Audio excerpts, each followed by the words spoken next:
Hello, hello, hello. Welcome back to another week of VCS action. As always, I'm Everyday. With me is the biggest brain in the building, Yulwei. How are we this week, man? Feeling a little under the weather, to be honest, but I'm so excited to cast. So that will get me back to full health, probably. Exactly. Sadly, no Soraka's on our stream, but maybe I get through anyway. Might get some Yumis. Nearly said might get some Yulweis because those two things are so entwined in my mind. Yeah, they are. But of course, no better way to feel better after feeling sick or having a not so great week than some VCS. Now we are starting off with DBL taking on VGA. It's a game. That we are.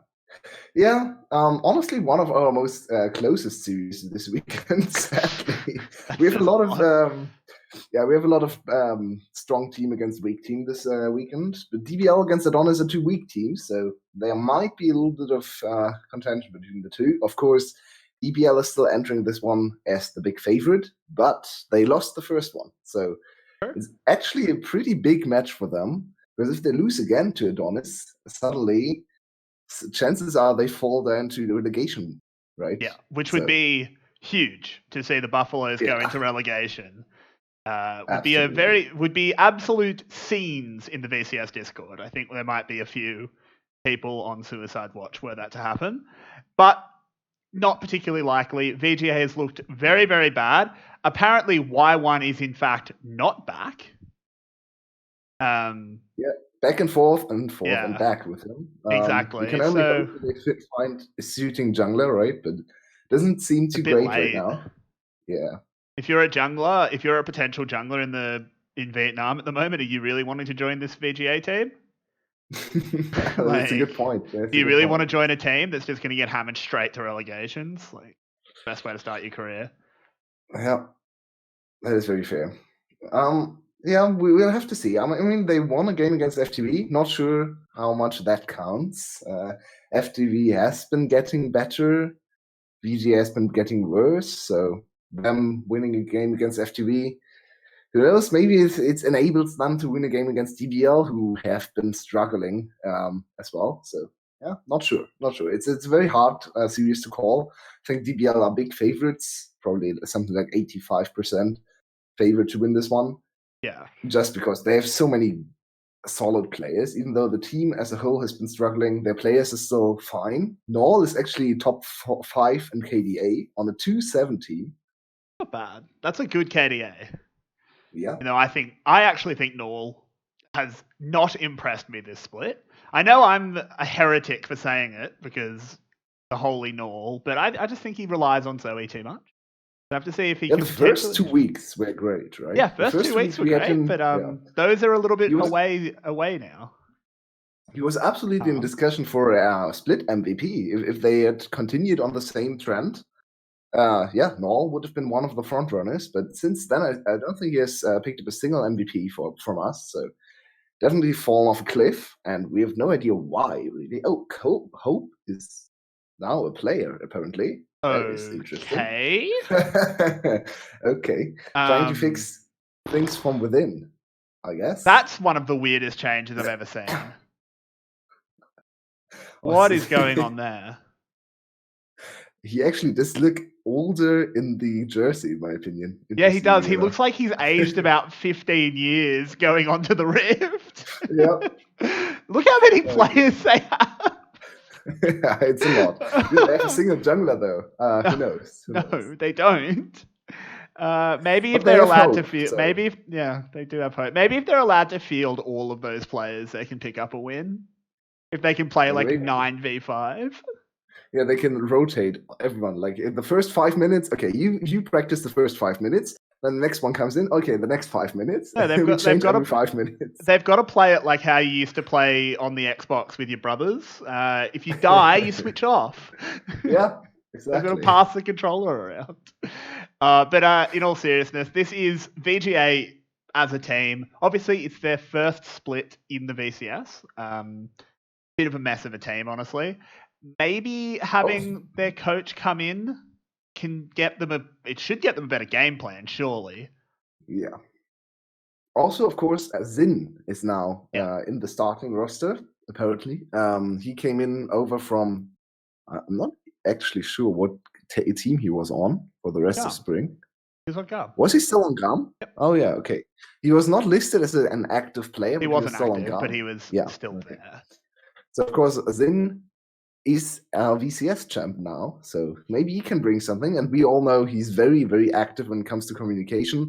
Actually, when Panda and I went to the Worlds Games where Gam was playing, you could hear Zin from like the upper part of the arena. So it was absolutely ridiculous how loud he spoke. So. Ooh, and we are going straight on into Champion Select here, so we will switch on over to that one. And look at the roster. It's my word. That is such a mess. Zin is playing support. Or at least he's listed as it. I don't think he'll be playing that, surely. Zin can't be playing support, right? Come on. I think he will. I think they brought him in for communication. Same as with Hope. They have 2 top laners, and they bring in their coach as the 3rd arc to top laner. Yeah, Adonis is a little bit weird. So my prediction will probably just not get through. But of course, we have another thing to talk about. 2 more things, actually. One is Hin and the new support for Dashing Buffalo. And another one, of course, the new patch we are playing on, 10.4, is here. And we start off the day with the Lee's first pick. Okay, then. Yeah, okay. This is definitely not a 10.4 pick, but definitely a pick, as there is also the Xayah lock-in. Now, one thing we were commenting on, or at least I know I was that I questioned Zin going to Adonis because I thought Vit was not the issue. So Zin going into the support role actually does make some sense there. But this is so far I mean, even just with these 2 picks, DBL looking pretty good. I like Meliodas on Elise, and Aphelios is still broken even on 10-4. Absolutely, yeah. He got some nerfs, of course. He's not quite as strong anymore. He got some nerfs to his range and ultimate. He got the Crescendum got nerfed, rightfully so. The weapon is still broken, but it's not quite as broken as before. So multiple parts got nerfed. I'll touch on that in game a little bit more in detail if you didn't follow the patch notes. So, and of course, he's still a super strong champ, still scales incredibly well, so I'm not surprised he's picked up here by Dashing Butter, but very surprised. Oh, On is banned, so that makes sense, of course. So, On is not here anymore, Senna is not here anymore, the 2 premier 10.4 champs, I'd say. Aphelios is still sitting on 100% presence all across the big leagues on 10.4. Ridiculous. But he's not banned as often anymore, so it's more On and Senna, and then 2nd tier is Aphelios alone, and then other champs come in, like Set is still high priority in most of the leagues. Of course, was banned in this game as well. Yeah, absolutely. And then we do see the Renekton ban here from DBL. Against DBL, I should say. Obviously, an interesting one to ban out. Though maybe the logic is they don't want Husmed to just stomp on Hope in the top lane. Yeah. As Hope probably doesn't have the greatest mechanics, considering he's a coach, not an actual player. Yeah, that's a good point. Particularly because that is probably a top lane Pantheon, which has also got an Elise to back it up, which is kind of gross. And of course, it's honestly actually a very good patch to have your coach play top lane, because you can just play Bami Cinder tanks in the top lane and scale. So he could go to Maokai. Maokai basically receives the big buff with Bami Cinder buff. He's one of the easiest champs to trigger and control your Bami Cinder stack. So of course, the Bami Cinder now does a little bit of burst damage whenever you hit an immobilizing spell. So with Maokai, it's very easy to control when to proc those. So it's even better than on other champs who can utilize this effect, but can't really control it too much. So yeah, I really like Maokai on this patch. I've played him in multiple positions. I think he's very strong. Yeah, I agree. Now, we could be in a situation here where there's actually a Karma top. It's not guaranteed to be support. The Rise lock-in as well. Ooh, are we getting the Null Tristana? Here we go. Very AD heavy. This is Interesting. an insane amount of AD. All I of the actually big think damage dealers. it's Hasmid. Yeah, it will be Hasmid Really? Tristana, sadly. Yeah. Okay. He played Tristana before last season, of course. He was an ADC player before changing to top lane for pro play. So I expect this to be Tristana in the hands of Hasmid and Null controlling the Pantheon, but they could change. Let's see. This all ends up. Yep. So this is going to be Karma top. Will be Hope's Karma. Another interesting pick. Yeah. Don't really like it in this composition, I have to say. I think Karma top is best if she facilitates the jungler. So if you go Olaf or even something like Kindred. Yeah. Or of course for solo queue, Master Yi. Karma is very strong because you can build very cheap items, still control the lane, still win the lane, then kind of play 2 bot lane setups with your traditional bot lane and top end jungle as another bot lane. So not the biggest fan of Karma Jarvan, I have to say. So this is a lot of X in the wit basket though. So yeah, we have to see if the star can carry. Bit and PHT absolutely have to pop off this game, and I really don't think they were put in a very good position to do it. They picked the Xayah when the Aphelios was open, and I think Aphelios can hard carry much better than Xayah. Xayah is a good carry, don't get me wrong, but in terms of just saying, okay, me 1v9 now, I'd take Aphelios 10 times out of 10. Really? Really? I'm surprised you disagree. I think he's got more tools to I kind of disagree. It's a slim margin, but yeah, I think Aphelios is stronger as a champ, especially if you pick around him. So if you have Thresh, if you have Karma to set him up, then Aphelios is way stronger. I think Xayah is easier able to carry on her own because she can reposition, she can dodge enemy CC. If the enemies are just stockpile on top of Aphelios, he's dead. Xayah isn't dead. So I think Xayah. A better Xayah player can do more than a better Aphelios player in the same game, but Aphelios as a champ has more damage. So it's kind of there's no strictly better, but personally I think the damage part is the important part here. He definitely has more damage and more range to control team fights. So if you set him up for success, he will carry the game.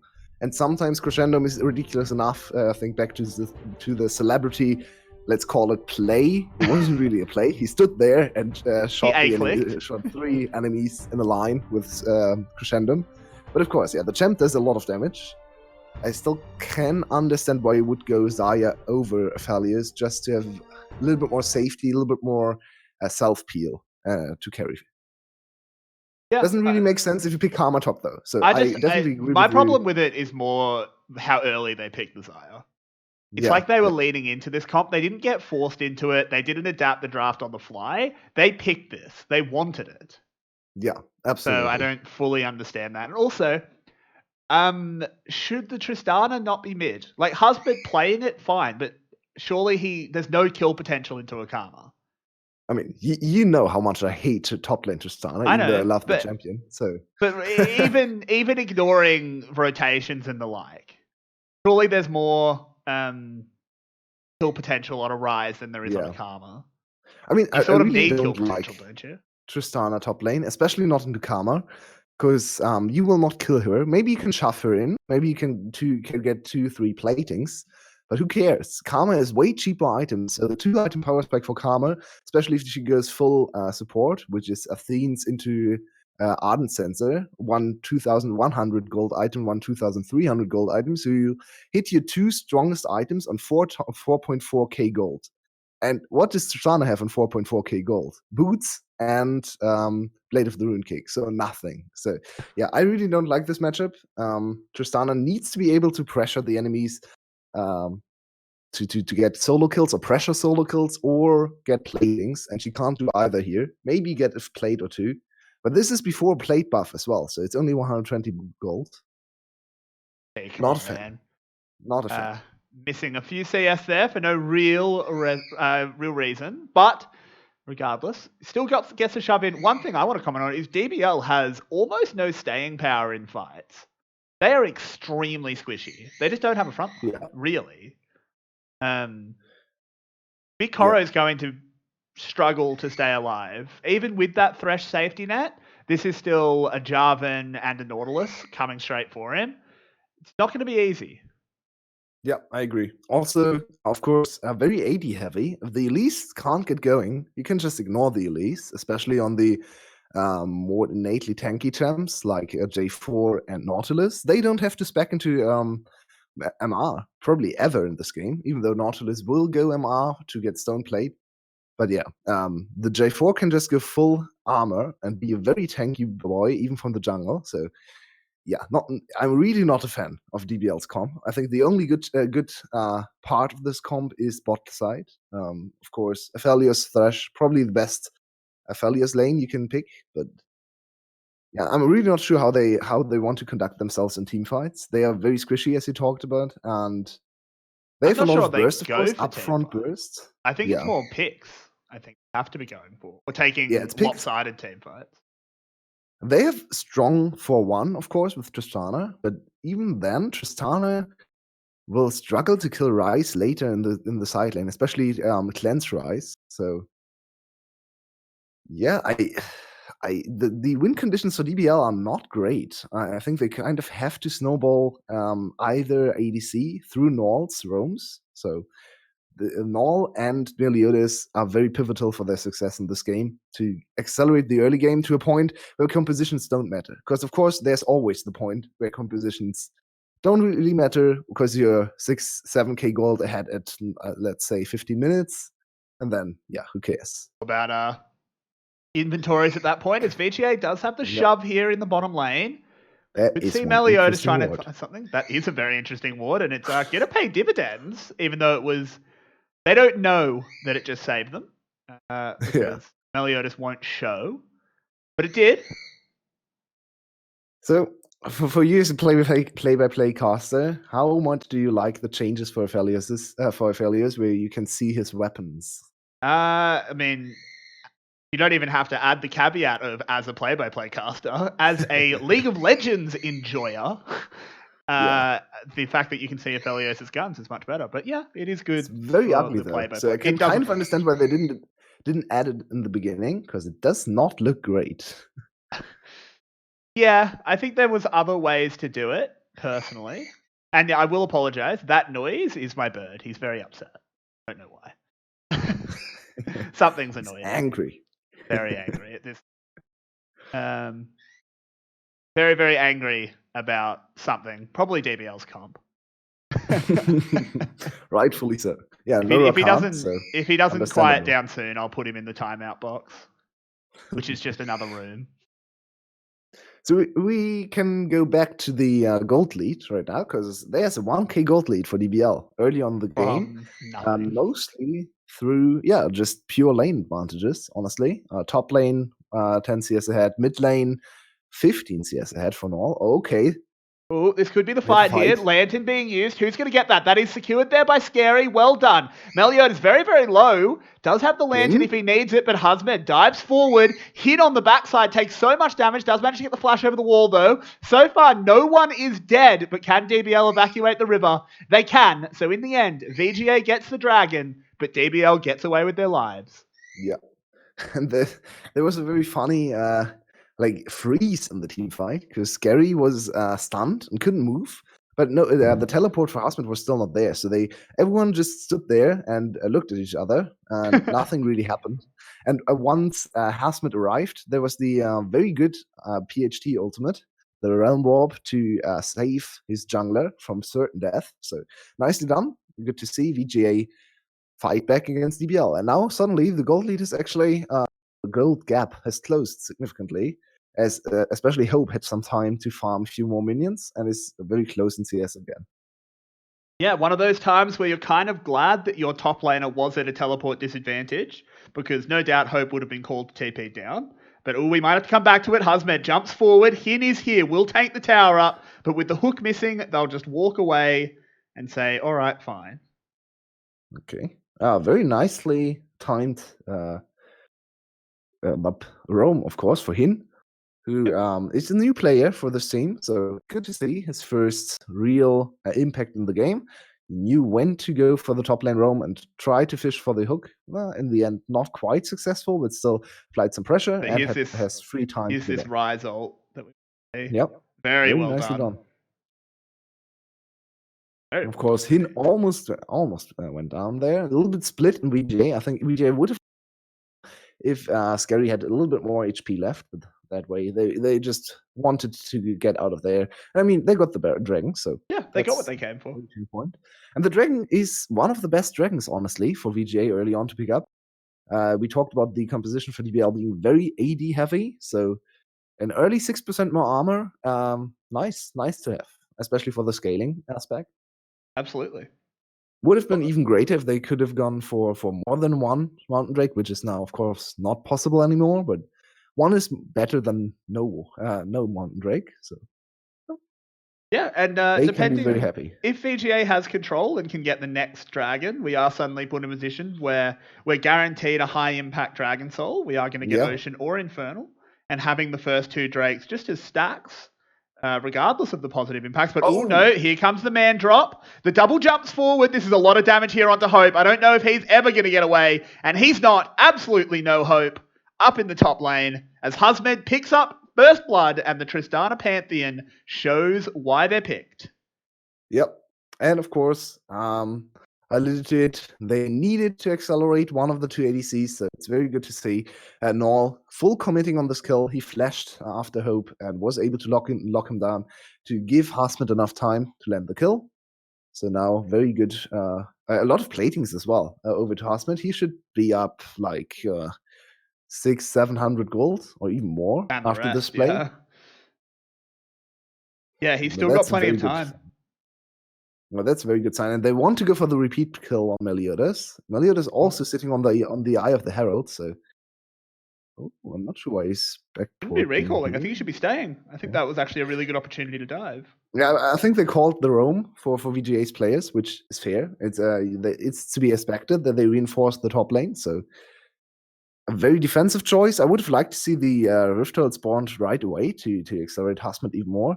But it seems like they want to prolong the laning phase because they had the opportunity to lock down this turret, didn't go for it. So, of course, it's still an option for them now with the Rift Herald Eye available. But yeah, I think they want to kind of isolate this top lane matchup a little bit more.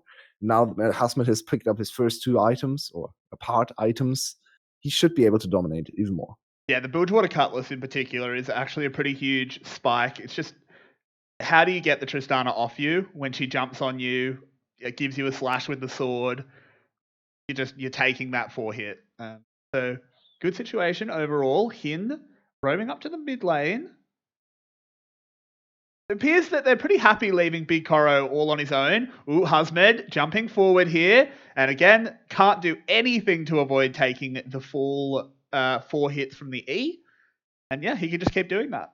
That cost him nothing. I mean, yeah, it's not super bad though for Karma. Of course, Karma Ultimate W has the chance to heal back 40 or 40+% missing health. So yeah, as long as he can avoid getting full all-in, this lane shouldn't be that much of a problem. But of course, DBL can just play around it again. And now we see Meliodas snacking some gold. I'm not too happy with this decision here. Could have given the gold over completely to Hasmet, but now, honestly, in this competition though, it's not bad to have a little bit more gold on your jungler because she, of course, is the only AP threat. So yeah, usually I would really hate this play because greedy junglers, we've seen way too many of them. But yeah, in this composition, it's not too bad to have Elise pick up more penetration to force the enemy carries to build an MR item, which feels very, very bad, of course. Yeah, I somehow doubt there'll be any MR being picked up other than perhaps a stone plate. But still, that Elise getting some gold is very good. Ooh, here we go. The boys have arrived and Husmed is not happy to hear it. PHT getting a very, very easy kill. The round warp on this skin is very hard to read, I would say. It's like the Zera skin or Azir, so it looks very sandy. Yeah. It's the Guardian of the Sands line. Yeah, that's the one. So it's kind of hard to read, but yeah, I think Hasmet was the which of course is now Hope is now actually ahead in experience. Which Because Hasmet really got should a lot never of happen. gold. Yeah, Hasmet got a lot of gold, but he didn't actually pick up that much experience over Hope. Because Hope stayed in top lane all the time alone, while Hasmet got help from Null and Meliodas. So he actually gave up a lot of solo experience and is now behind levels. Not much, though. Still got the kill experience. So Yeah, absolutely. So not a terrible situation for sure for VGA, despite being 1.5k down. I think 1.5k at this stage of the game is not horrible for them. no, Considering the it's fine. team comp, considering the teams, this is fine. I think they're pretty happy. They've got 2 dragons. They could potentially move into the Infernal Soul Snowball. And we were talking about how there's a lot of eggs in the VIT basket for damage. Getting an Infernal Soul really helps. Suddenly Yeah, everyone of does course. damage.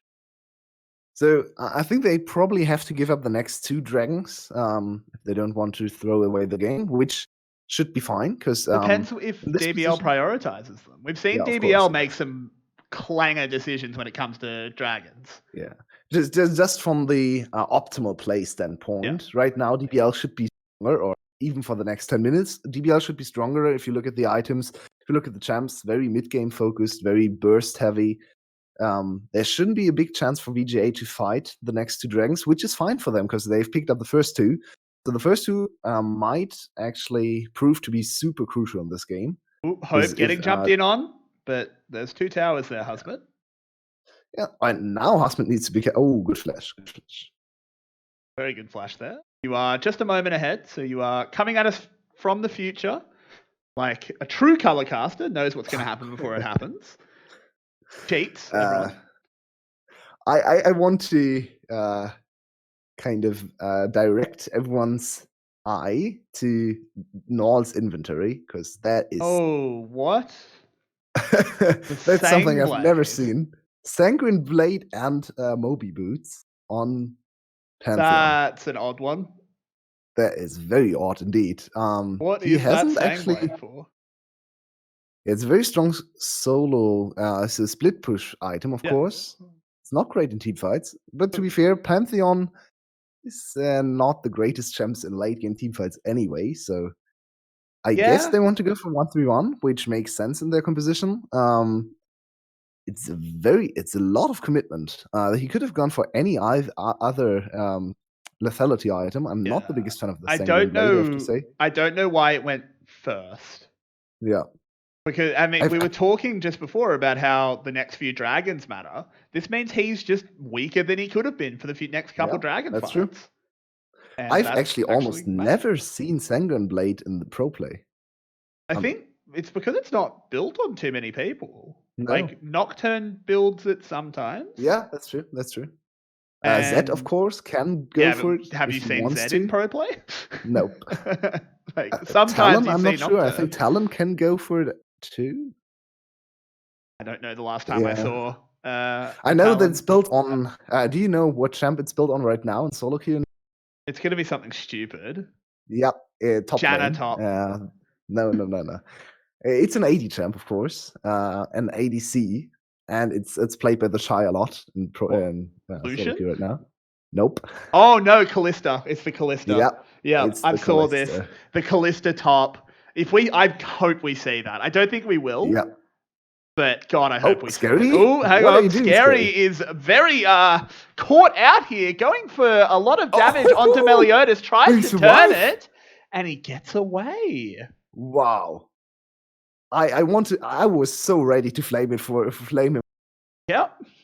I guess he knows better than I do, so nicely done. Gets out, but of course has to give up the dragon, so still not the greatest play for him. Got caught. Oh, look at that shield. It's already that is a beefy shield. And Hope has almost no items and no additional shielding power.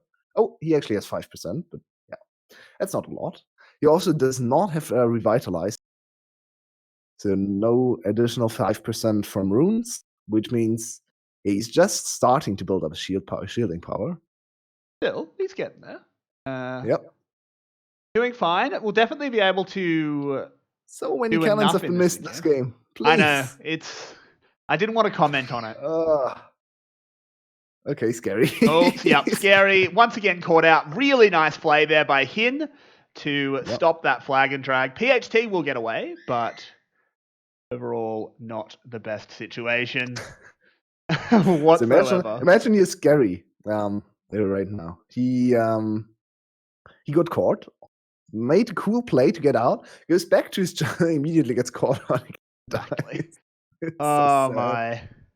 Scary, the man of ups and downs for sure. But Hope will be able to get a tower up here in the top lane. And things are staying at that 1.5, 1.6k gold lead for DBL, which VGA's got to be pretty happy about. Okay, to be fair to Scary, he kind of saved his mid laner there. So it's still not great play, of course. Can kind of cut him some slack there because it's he and his mid laner went for ward kills, and one of the two had to die. So yeah. It's at least good to see that he prevented his mid laner from going down. Who got away utilizing the blast cone, of course. So it's now a 2k gold lead, which shouldn't be that big of a problem for VGA. They need a little bit more time to scale, especially top lane Hope is close to his Ardent Sensor. The next team fight, they want to have Ardent Sensor, they want to have a second item on Wit. If they can get to IE and Ardent Sensor completed, they can actually fight the next dragon. So it's even quicker than I thought it would be, which is a very good sign for VGA. Yeah, they do have a gold lead in the bot lane as well. Vit about 600 gold ahead of Big Coro. Hasn't really translated to an item lead yet, but it looks like Vit will be going the full crit for these first two items, which I really like. I think IE second is fantastic compared to the Runins that Big Coro is going to go. So I think the next fight, or the next dragon, I think VGA should win that fight if it was just a statistics based. It depends on item completion. I think if Ardent Sensor, for sure. If only IE comes in, maybe not quite. I think Ardent Sensor should be ready. It's only 650. Yeah, Hope is just chilling in the top lane by himself, just farming. So he definitely should have enough gold.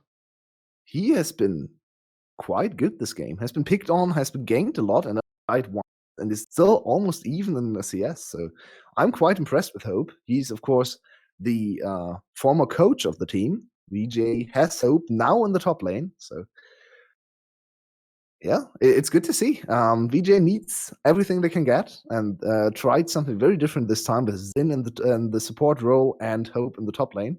Seems to be working in the first game they play. Yeah, they already look better. Definitely keeping within spitting distance of DBL here, as we keep saying. Definitely not out of this one. And a lot of VGA games, they kind of have been out of it by this point. Yep.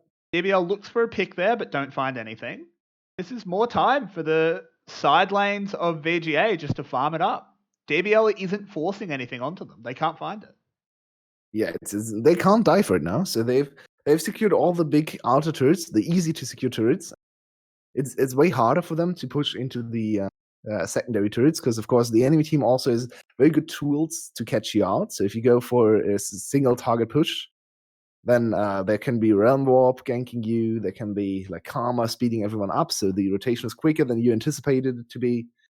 Which means VJ can just farm, and it's still, it's now a 3k gold lead, which does do a little bit, but not enough, honestly. If you look at the item completions, VJ Hope now on 2 items. Oh, he can't die here. Hope needs to be careful. Needs to speed his way out of there. He's dead.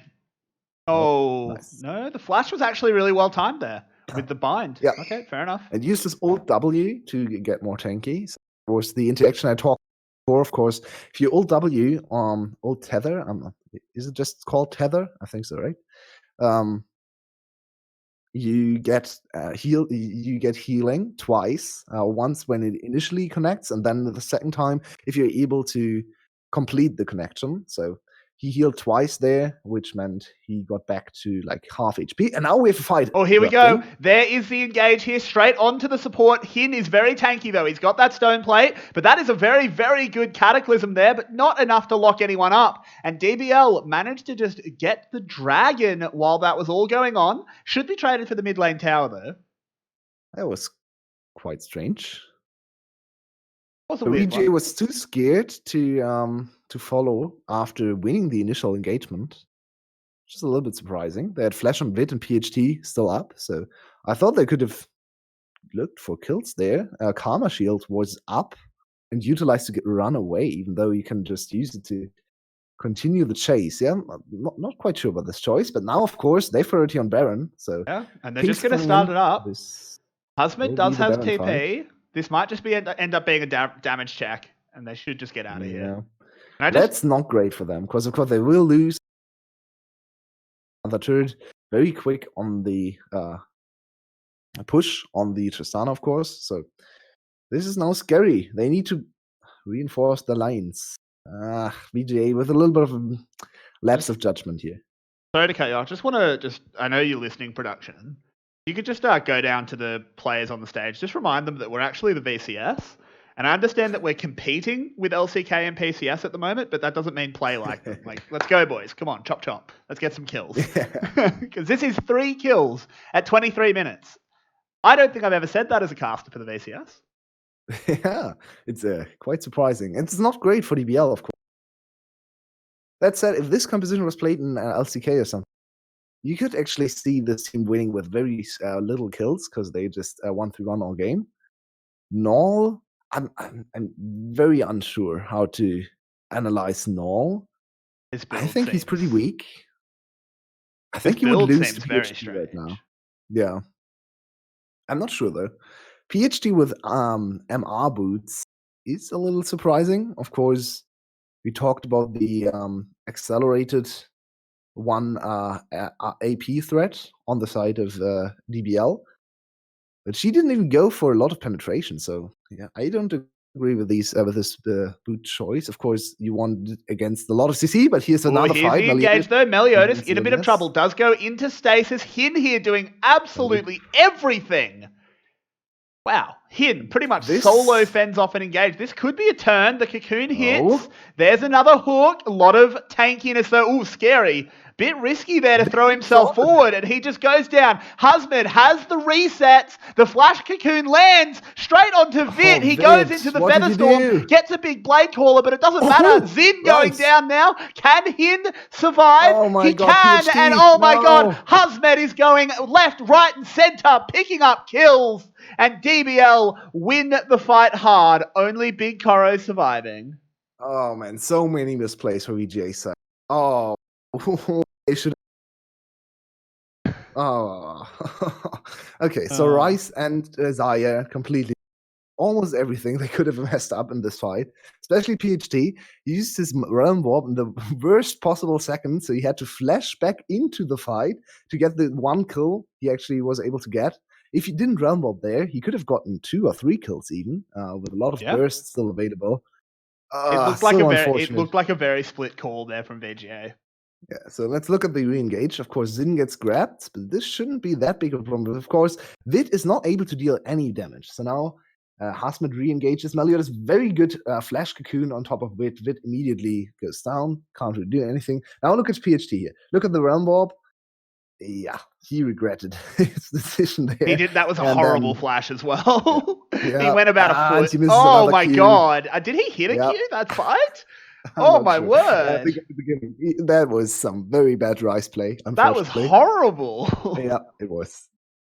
He could have picked up 2 or 3 kills if he'd hit some overloads. Yeah, and honestly, Vid should also be able to flash the cocoon. Of course, it's flash cocoon, but you have flash and ultimate available at that point, and you know you are the most crucial part of the team composition. You should be able to dodge that. So I also feel like someone should be standing between you and Elise. That is a fair point. Like, Flash Cocoon is not some 10 million IQ players. 3 of them arrive. This could be Big Koro in a hell of a lot of trouble. In fact, it definitely is, as that Lantern came out in a very strange position. But it will be traded for the bot lane in Hib Tower. So, Aphelios for a tower. DBL get to watch Aphelios die and get a tower. Sounds like a win-win. Doesn't matter that it's their Aphelios. Okay. I hate him. Yeah. I actually like this play. Whoa, Husband, this is greedy. Husband as well. Just going for the wolves. Oh, the good step. Oh my god, the man has the happy feet, but he won't get the kill on Hope. Therefore, there is no reset. Miscounted his damage just a little bit, but he's still alive here in the back. No DBL no could be in a little bit of trouble. Null has used the E. Husband can still try and find his way into the fight. The hook coming out. Null has to just walk away, hidden the sacrificial lamb. We could see Husband go for the solid snake in the back play. They are all spotted here. Hope needs to be careful. He's so low. He could start the Husband train. They're going to go for this. Hope, this is so risky. Just press B.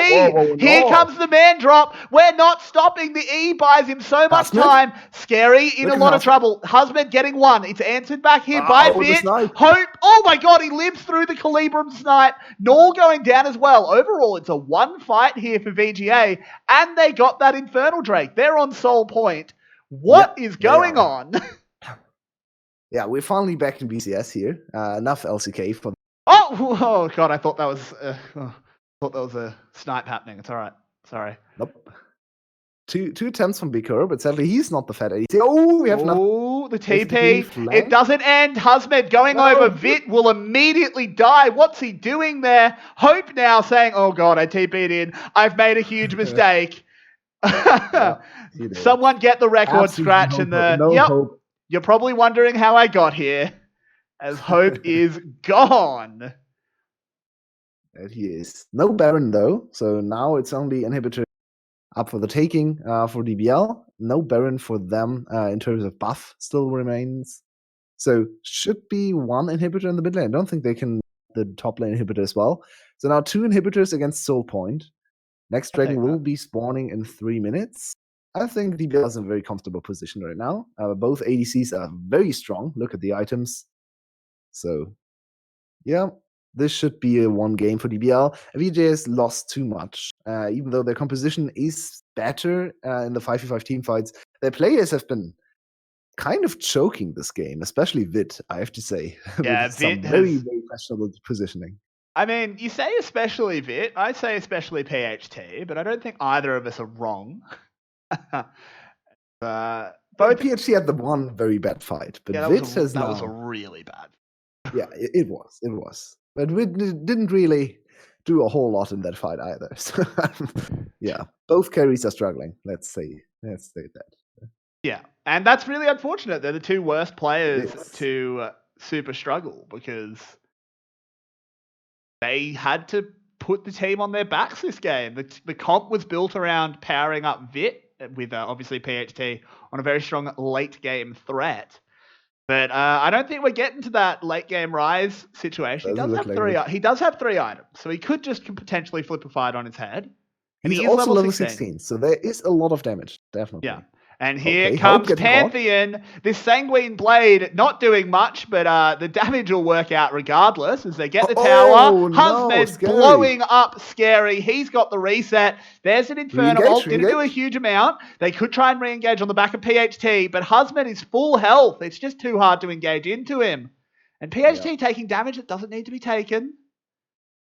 And all 3 inhibs are down. They're now playing the 7v5. It's a bit. Yeah, I like how DBL has conducted themselves 2 minutes. Very assertive. Very much okay. We content with this E. Let's just dive them and zone them off the turrets. We have 280. When we get 3-4 seconds on the turrets, turret is done. So yeah, very nice to see DBL. Very decisive, very assertive, locking down all inhibitors. Now it's a very slim chance for VGA. They pretty much have to hit a miracle team fight, get the soul, and then somehow get another team fight victory to get the game to the Elder Dragon point. But Hope will just die. So. Yep, Hope is just dead. Husband can leap forward again. Will get knocked up by Scary, actually taking a lot of damage. But there is the stopwatch. Should be very easy here. Rise gets one back, but so does Big Koro. And in the end, it's a 2-for-1, and the minions are beating on the Nexus. I think this might be DBL just walking it in. Should be an easy task here. Husband has no those. If they can catch the Husman. Ooh, there's a hook onto Meliodas. He goes up Look into at all that repel. AoE Zin damage. going down. Meliodas manages to survive with the Lantern Shield. Bit. Husmed taking so much damage. Can Vit do Bit. enough? He can't. That's a double kill for Husmed. Should be turned into a triple. No, Big Koro steals it away. But it is the ace and the game for DBL. A pretty dominant performance. It was slow at the start, but we sped up very, very quickly. Yeah, we did.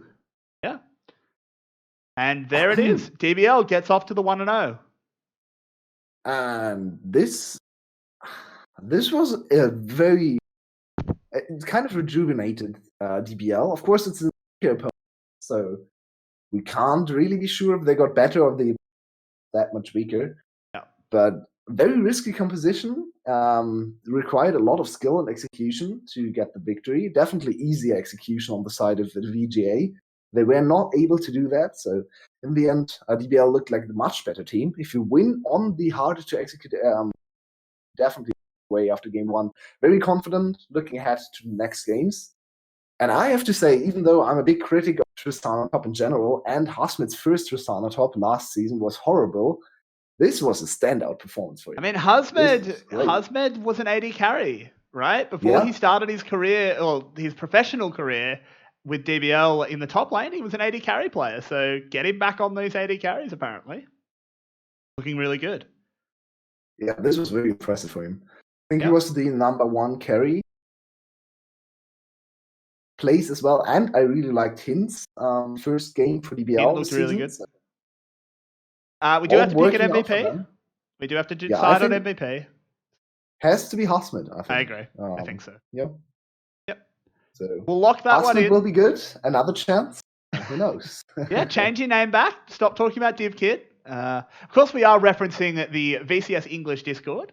If you do enjoy a bit of VCS and you don't speak Vietnamese, like neither of us do, go down below the stream. There is a Discord link. We have a lot of fun. There's a Pick'ems comp, all that kind of thing. It'd be really, really fun. Speaking of, but on that topic, I should say, if I completely forget how to talk, we'll be back in about 8 minutes for game 2 to see if DBL can lock this one up or if VGA will take us to a game 3. As always, I've been Everyday. With me has been Yulwei, and I'm sorry for an angry bird, but we will be back in just a little bit to see if it continue or not. Thanks, guys. Yeah, maybe you can play a round of Angry Bird to get accustomed to our stream. Maybe. So, and the screams, of course, as well. So, see you in 8 minutes. See you then, guys.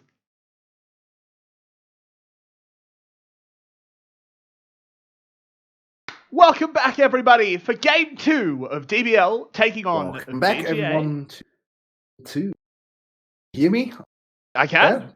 Yep. Can you hear me? Let's go. Oh, you can't hear me because I'm still muted on Discord. Yeah. That'd be why.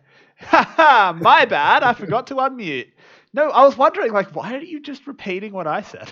I did the intro your way. What are you doing? But no, completely my fault. Great production.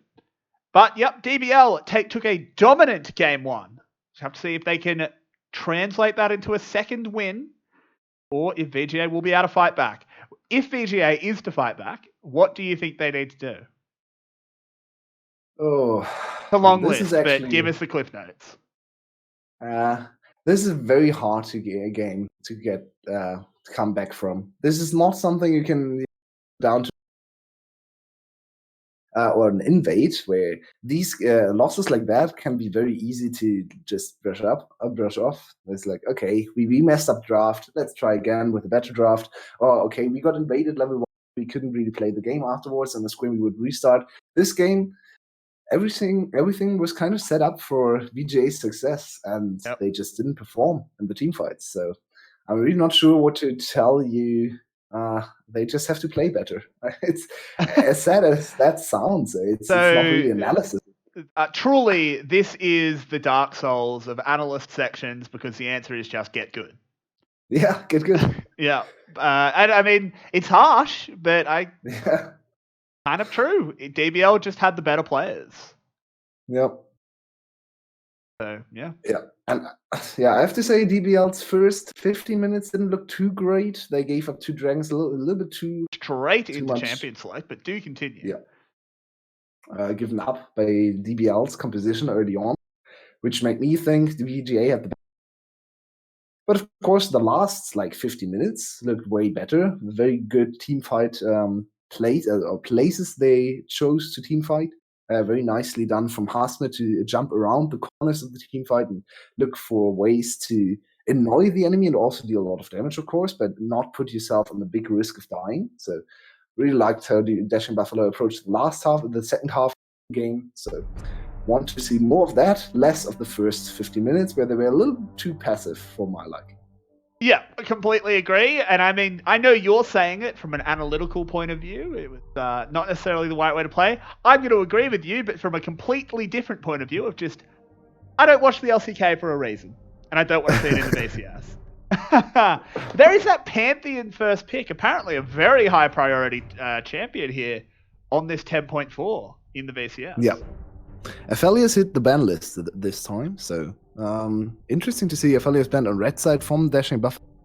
Because Dashing Buffalo, Big Kuro has now played 8 Aphelios games, and overall the team has played 18 games.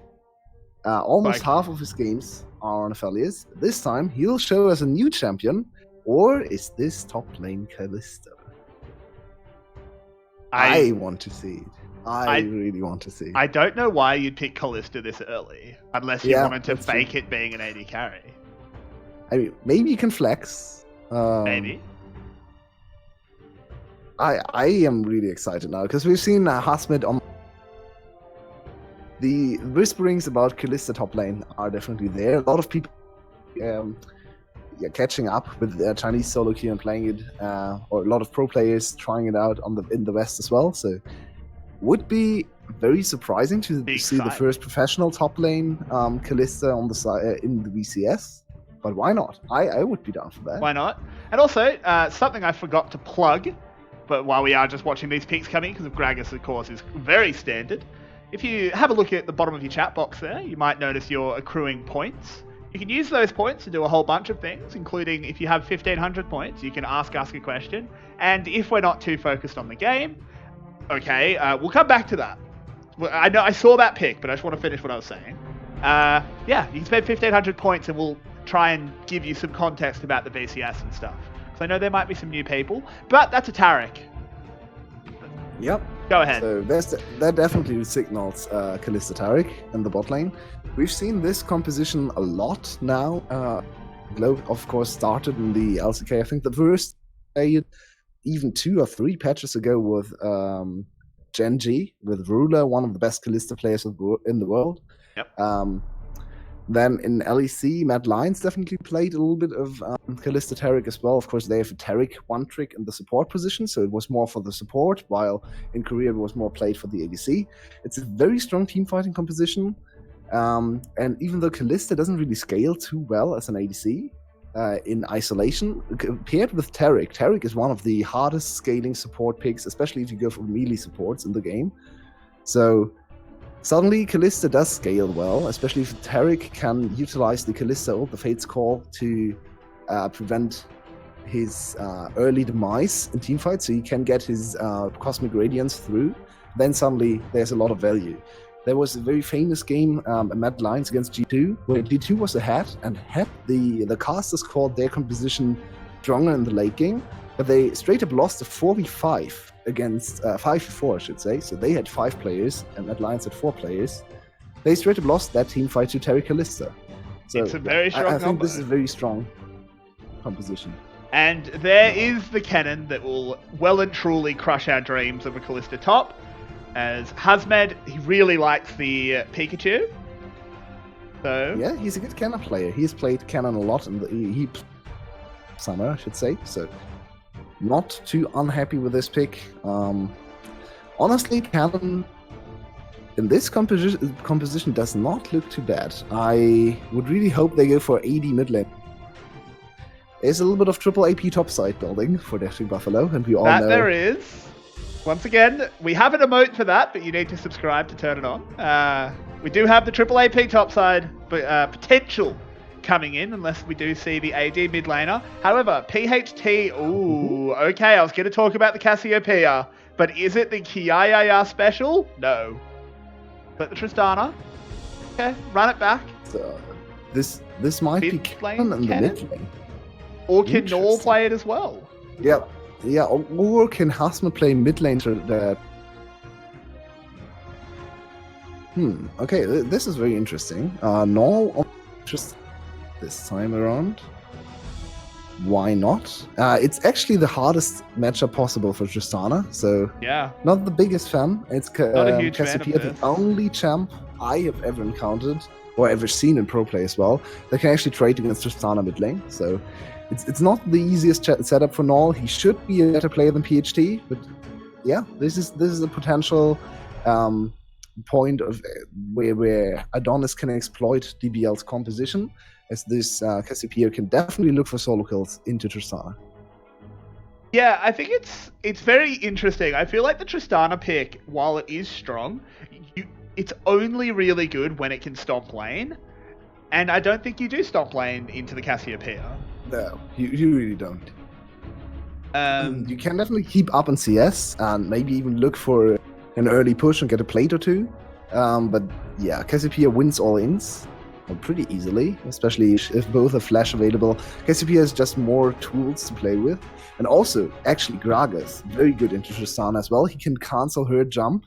Of course, not while the animation is running, because you have the 0.5 seconds where Tristana can't be by anything. But in the air, Gragas can come in and just get her back on Earth. So yeah, it's really very hard to play into Cassiopeia Gragas. This is one of the hardest jungle mid combinations for Tristana to play against.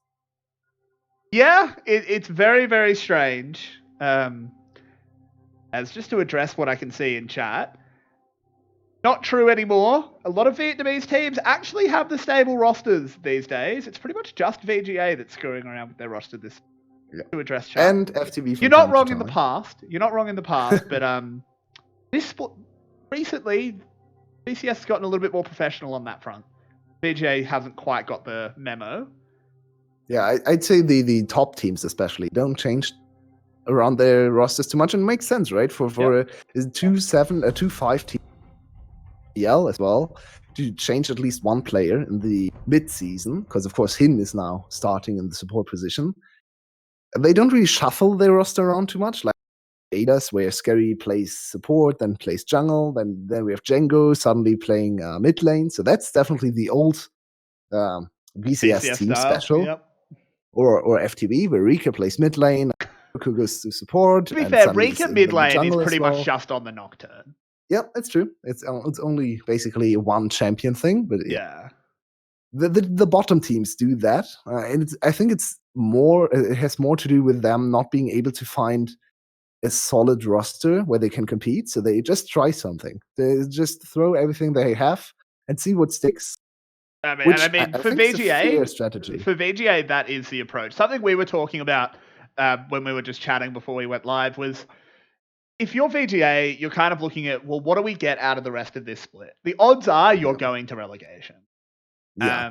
It's very, very unlikely for them to escape relegation. So something that they can hope to get out of this is you find your best possible 5-man roster, top to bottom. And then that means that you'll potentially not lose relegation. Because in the end, if they go to relegation but come back into the VCS, okay, bad split, but you've got another shot. Yeah. The nightmare is that they just get relegated again and you wasted 6 months of your life. Yeah, you actually play for something as a bottom tier team in a league with relegation, which is cool for observers, of course, because in something like LCS, teams like CLG are there, I guess, or Schalke and Vitality and LEC. It's like, yeah, okay, I guess you play for stage time, but it doesn't really matter. You don't really care about these games, so it's still a little bit more interesting to follow the bottom tier teams here. Hope going in, getting a very good trade there.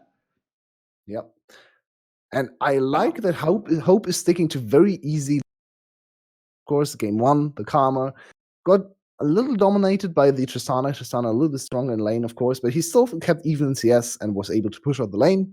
Only died once in lane, so now Pantheon, known for his very, very strong early trades and very strong early game as overall. So it's good to see Hope, former coach, now turned player again, going to mechanically easy champs. Yeah, it is good, but here is the Oh, dive. They've copied Gum. Hin, though, is has so taken dead. way too much damage, and the first blood will go over to Vit. It's answered back, but it's a 1-for-1, and it's not gone in the favor of DBL whatsoever. Hope has chased Norl off. He is so separated from his team. He doesn't have the flash. He should have the rocket jump soon. Good hook. But Zin, with the awareness to throw the hook, and it's all gone wrong there for DBL, and they do manage to get first blood on the side of VGA.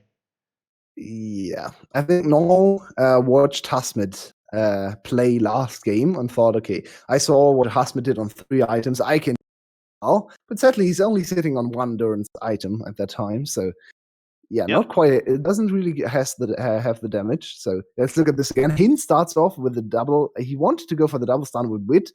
Nicely dodged this one and gets first blood even. So now the kill goes over to Meliodas, but and the first blood for VGA. So already a good trade. Now Null, without any defensive tools, way behind enemy. Yeah, and very good grab for Zin. Was quite risky for Zin to move this quick, close to the enemy champion again with 100 or a sliver of HP. I think the call was that he didn't have jump. So yeah, I think it was bold, but in the end, very effective. And they tried to go for the Gum style dive, but they did not have the Gum style plays. Nope. And it went very, very wrong, and they're now quite considerably behind. The bot lane is down in items, up in CS a little bit, but yeah, not overall a great position.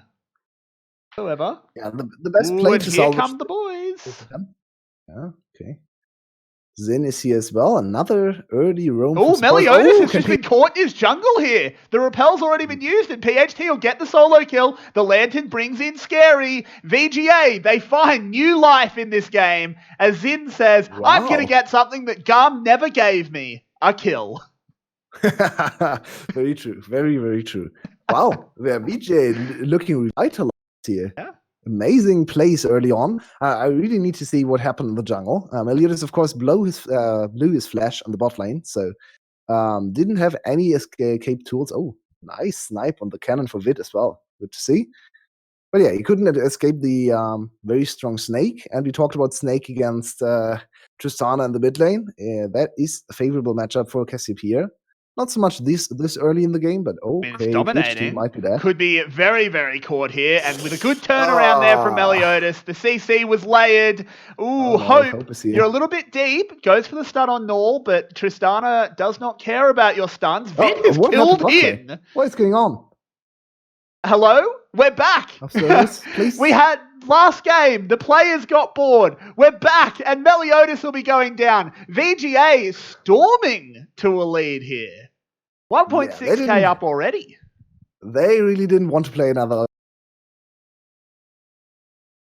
one action. Maybe we are worse mechanical, but it doesn't really matter if we've pointed click CC, like on Hope and very strong champs like Cassiopeia early on as well. So let's just fight. And I'm not sure what happened in bot lane. Hopefully we get to see the replay here. So just a gang from Scary. Just bang. Yep. Wow. Zin is on point with his death sentences. Definitely aptly named ability this game. Absolutely. So far, pretty much every grab has led to 1 kill. Yeah, good to see. I mean, the two of us basically spent a split being like the old man yelling in a cloud saying, Zin's actually good. You're all underselling Zin. He's good. He's a big part of Gum. And we're getting a bit vindicated as he's looking very, very good this game. It's great to see him get some stage time again. Of course, a little bit sad he's not playing bot lane. Also a bit of a shame that he's on VGA. Yeah, I think of quite a few better teams could have done well. He can get them out of relegation because, of course, VGA won the first. Hasmed, a little bit caught out, but flashes away instantly. They're not going to try and follow up. No level 6 on Scary. Still no level 6. But yeah, VGA won the first showing of the 2 teams. Very first series for either team in the season. And if they are able to reverse sweep today, They are 2-0 in the head-to-head against DBL. And that could go a long way to actually get them out of the relegation zone. VGA, as you can see, is sitting on 1 win only. Hazmed could be in some trouble, but not the best placed party barrel there. Yeah. He didn't account for the E move, so he thought he had the angle, but of course, a lot of movement speed for the cannon, so Pikachu was able to run away. Good to see, but still a big lead in the top lane for Hope. Yep. And again, we both made the comment about this Tristana pick, and it definitely is not repeating what it did last game, as it is down in CS and does not have a kill. Does have 2 supports, but does have 2 assists, I should say. That's a throwback. I can talk. Man, what season was it when everyone was still calling assist supports? It's like season 1 or 2. It was pretty early in the terminology. Yeah. That's a throwback. Yeah. I remember. just went full everyday reverting to the 16-year-old where he was still happy. That's not true. I wasn't happy when I was. As PHT is in a lot of trouble and will burn down. Nor getting that one. Pantheon arrives, but I think you might have chosen the wrong mountain to fight on. As the Taric ult comes in, the sunglasses are on, but the cocoon does not hit, and everyone manages to get away. Very cool skin for the Cosmic Radiance, but another engage. Hazmed with a big slicing maelstrom, but no follow-up. As everyone's here. The flash over here. Hid wants this. Down over as well. Does go Tristana. The E getting a lot of value, but it's not going to be enough. Hid will go down on the backside. This is oh my god, he lived. And Null now in some trouble. VGA coming out on top. Wait, how did he survive? His E was down. Triumph. He got a kill. He got the assist, I should say. Yeah, you're Triumph heal. Wow. I thought he was dead for sure. He was on 150 health. Yep. Full stacked E. Or almost full stacked E. Wow. Another great turn of events and another objective. Buddy. VGA? Maybe VGA is just a new Flash. Yeah. They just don't know how to play game ones. This should be a free Herald.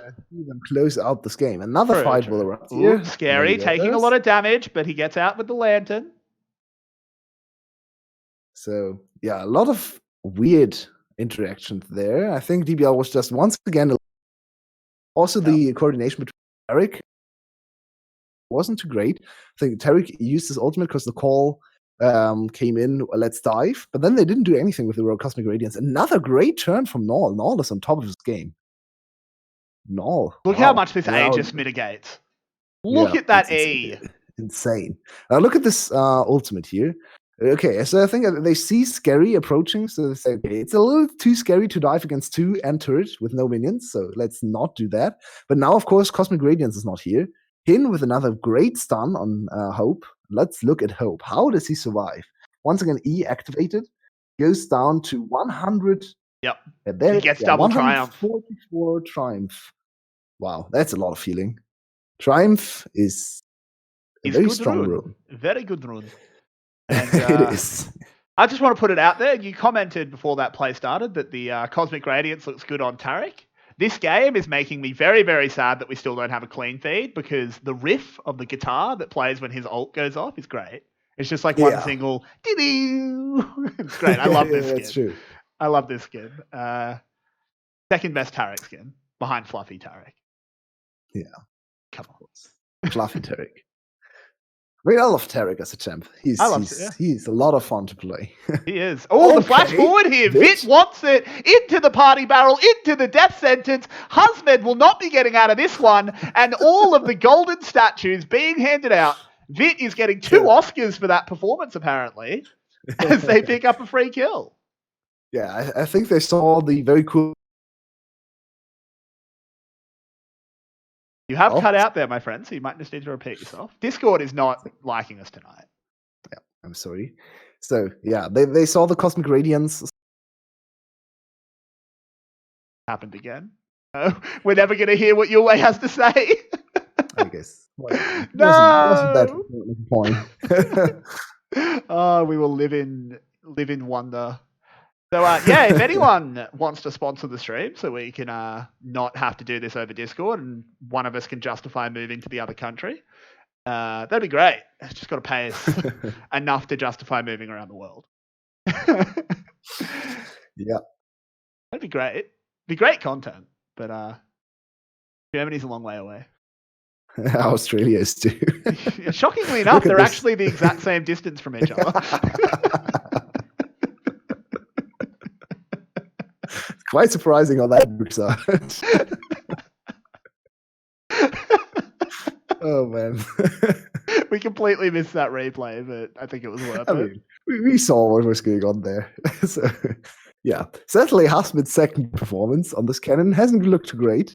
Cannon won one of his favorite champs in the last season. He played a lot of AP top laners and a few ADCs. Of course, as we talked about in the last game, he originally is an ADC player, or at least an ADC main. He never played ADC professionally, but played a lot of ADC in solo queue. So he likes those ranged champs. As we have another fight potentially breaking out. Drake is pulled.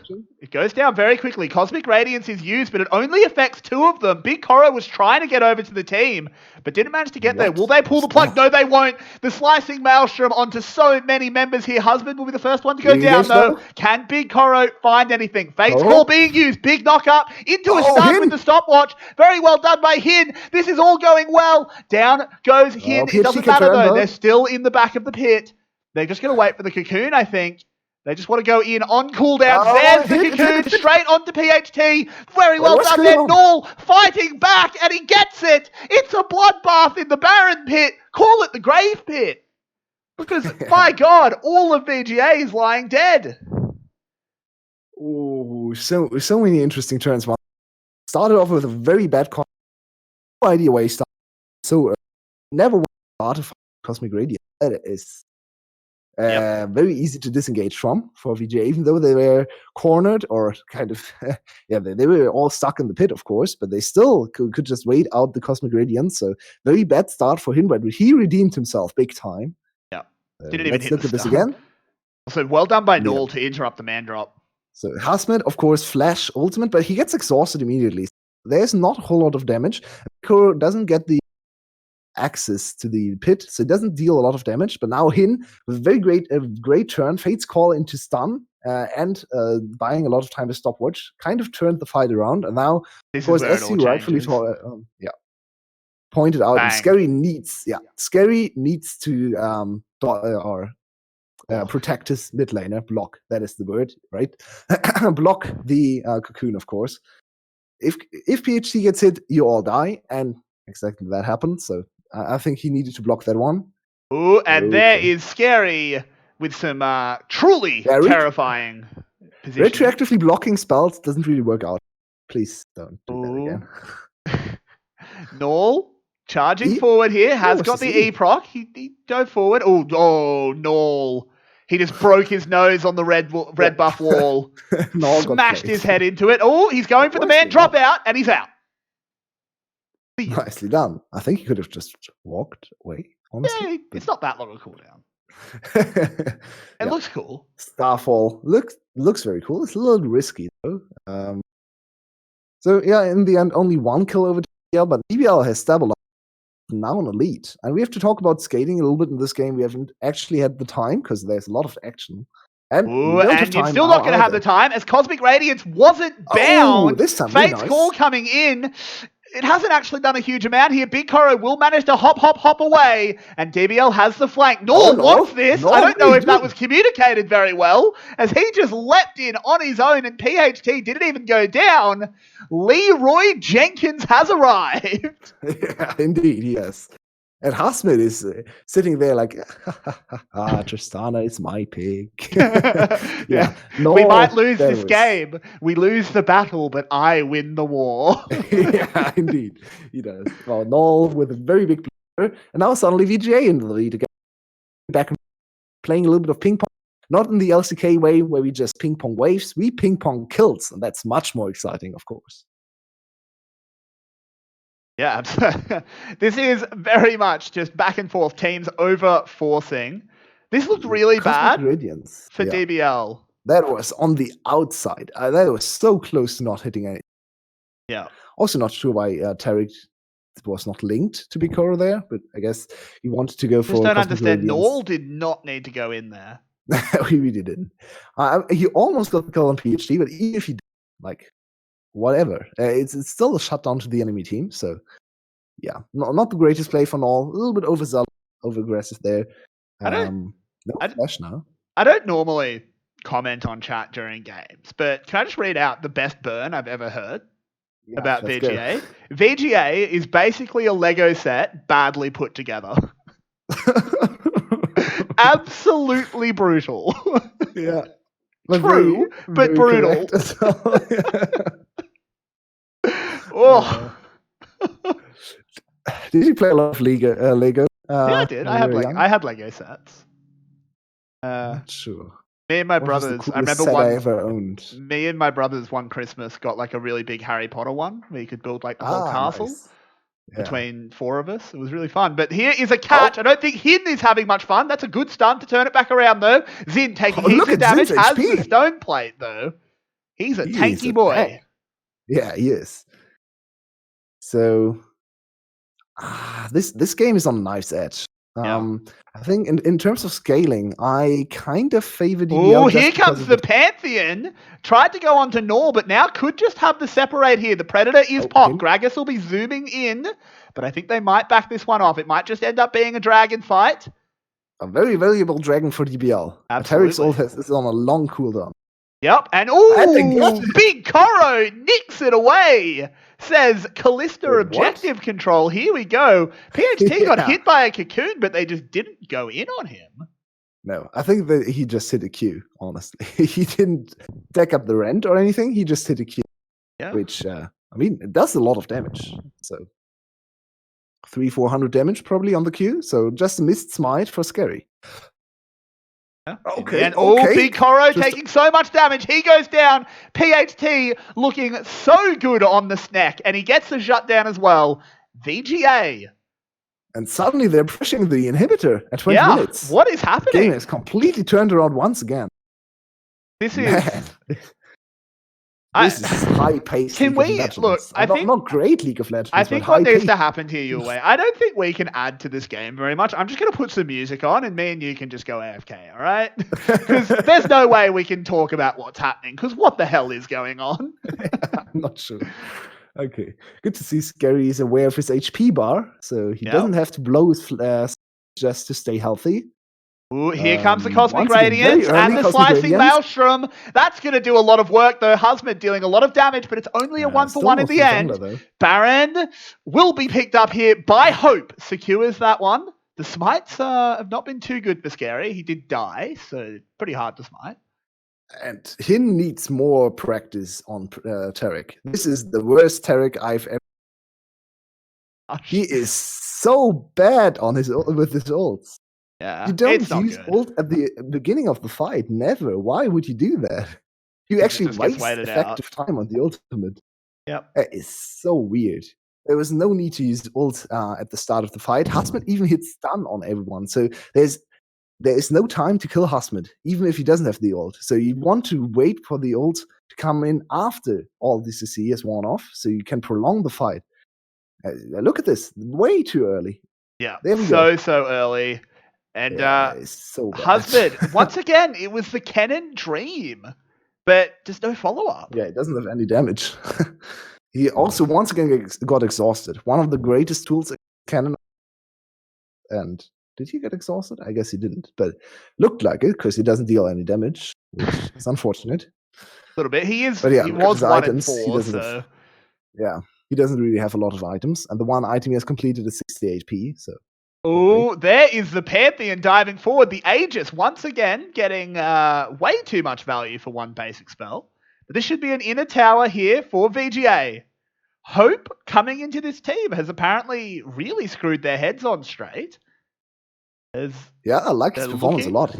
He's not looking like a great mechanical player or anything, but he's just pressing the go button. He's really one of the most important shot callers. Of course, he was the coach. So with Zin, a very vocal player now in and Hope, the coach, who's probably very vocal in game as well, I think so. Just looks like VGA's coordination has gotten better. Of course, last game, they just lost because of mechanics. So, yeah. The bot lane inhib is down, and they can't trade it for that mid lane, nor not fast enough to take the tower even. So in the end, VGA gets a big advantage. Scary shouldn't get caught here. He'll be out just fine. Hope as well has 2 levels ahead of Scary. Yeah, Scary has not had a good game. It's been a very bad Scary once again showing a lot of flaws in his pathing, particularly.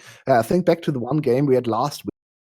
100 creeps down in 20 minutes. I remember that game where we just like looked at it and went, because we were trying to figure out, we were like, where is this gold lead coming from? The game seems so even. And then you just went, oh, Scary's 120 CS down. That'd be it. It was so ridiculous. He needs to remember to pick up some jungle creep. He's actually level down. He's lowest level on the below him. But his support is 1 level above him. So. Yeah, I mean, Scary has been one of the big problems for VGA. Again, I don't want to be too harsh on him because he's not a jungler. He's a support main that's been forced to jungle. And jungle is a hard role at a professional level. It just in terms of like pathing and all of that, that takes a lot to learn. So I honestly think he hasn't shown great efficiencies in terms of champion mechanics or team fighting. Well, he's a support. Of course his mechanics are terrible. No. I think he's fine. It's all right. Someone's got to be the villain. Someone's got to play the villain for chat. As the mid lane inhibitor being pressured here. He's going for the flash stun there, but there's just no follow-up. The Varus ult comes out on the back to turn it all around. That's a better Cosmic Radiance, but it was too late as Hin will explode after being pulled into the Fate's Call. This isn't great. This looks like the last push of the game. I'm not sure. It should be game. The ults are being used. Big Koro uses the cleanse. Hope once again getting so much for that Aegis. Meliodas is dead. He's got so many spears in him.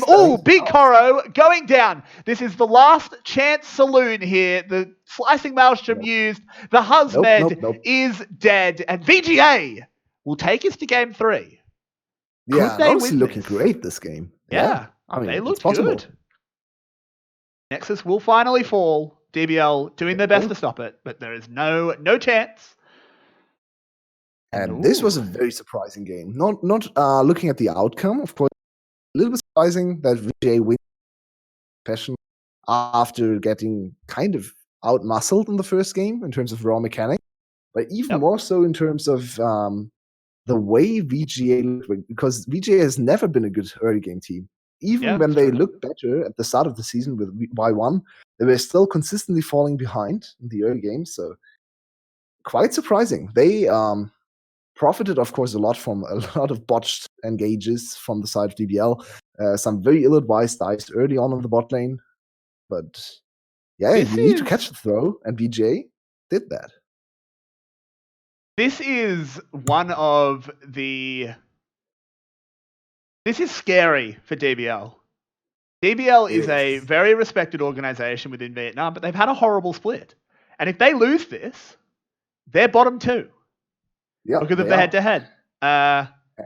Even though they are far ahead in terms of game score, comes first in the VCS. It's silly, but it's how it works. It is silly, but Adonis will tie DBL in terms of series scores 2 and 6 at that point, and Adonis will have the 2-0 head-to-head. Dashing Buffalo is they are not looking at a lot of potential victories. I mean, which team can they even beat right now? FTV. Maybe FTV? Yeah, but FTV's 8th, so you'll still come 7th. FTV won against Adonis. I mean, it's not a good look here for DBL. Nope, really not. But we have to pick. They can, of course, still win game 3. So it's true. We do have to pick an MVP for that game. I think PHT did the most. Yeah, I was thinking PHT. The Cassiopeia did a lot. Had the one very important side map. One of the biggest plays on this game, of course, most of the aggressive PHT had a very strong mid and late game performance, even though DBL's players outplayed him a lot. There were a lot of instances where he tried to ult, and immediately the turnaround came in from Tristana especially. So Null was still absolutely on top of his matchup knowledge. Of course, Null is a very strong its own right, so makes sense that he knows when to turn away. But it's still a very strong performance for PHT. So I think we locked that after in. Husmet in game 1, PHT gets our 75th MVP of the season. 75 games are done. Wow, that's fun. What a stat. But we will be back for the 76th game, or that we've cast at least, because we have missed a couple, in about 7 minutes. Thanks for joining, everyone. We always appreciate having you here, and we will see if DBL can close this one out, or bounce back, I should say, or if VGA can close out one of their very few wins. We'll see you in just a little bit. See you then, guys. See ya.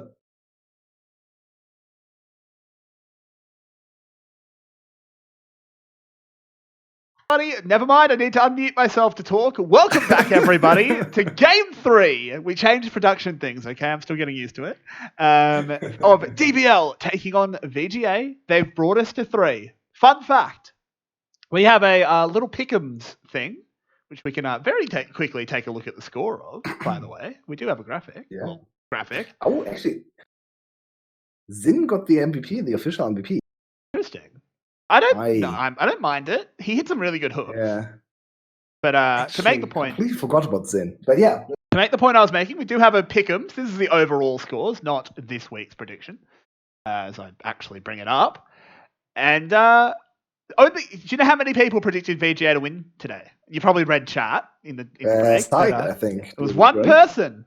One person predicted VGA, which was your boy Side, who has been predicting VGA every week because he has faith. He has hope. Yes, hope. And hope is in. Hope Has finally arrived and is in. We will talk about our pick'ems. Again, if you want to participate, you're a little bit behind for this split, but hey, you can still compete for a single week. Exactly. I won last week after being second to last. See, no one else has been competing for weeks, but Yulwei was because he won one. But yeah, if you want to participate, if you look below the stream, or there is a Discord that you should all join. We have a lot of fun talking about the VCS and stuff in content that isn't just the stream. We have some very, very talented people. But on to other talented might be a strong word. People, DBL, they have to fight back. Oof. They have to fight back to keep themselves out of 7th place. And yeah, where do we start? Less aggressive plays, please. Not sure what suddenly got into LCK team. I'd like to play very slowly. The other 5 weeks we've seen so far, so it's very surprising to see them attempt dive of mid lane, top lane even, and fail consistently. I mean, it's not surprising to see them fail, right? Because they don't have any practice on the dives. So maybe just go back to a little bit more measured approach. Maybe draft a little bit more scaling. I like the Tarek idea. I hate the execution. So yeah, the execution want to go for that again, very bad. Perhaps needs a little bit more practice on the Tarek, though the Callista half looked pretty good. Big Coro had a decent Callista. Yep, that's very true. Don't want to see Null on that Tristana again either. Worried a little bit about Big Coro's champion pool. Last week there was a game where Big Coro, his biggest champs were banned, and he just went back to the Varus, if I remember correctly, or the Senna, not sure. And we were like, oh, this does not look good. Where is this illusion? Where are his off-matter ADCs? So it's very good to see him show us one different ADC. Of course, if he's available, he'll just go back to the Aphelios, and that's once again the case. 9th game on Aphelios for Big Coro. Yep, and I don't think you'd ever say no to that, but there is a certain champion that's left available. He's been banned. Yeah, we could go for double red. Yep. Double red, not in terms of like Magic the Gathering, but more in terms of... You're not picking Elise over Ornn. You are not about to pick Elise over Ornn and give away Aphelios. I would be very mad. Adonis. Oh my. Oh, come on. So FL is on, giving up to Dashing Buffalo if they want to go for it. Oh no. Oh no. VCS, don't look. Don't spam the emote. Oh no. What is happening? Okay, there we go.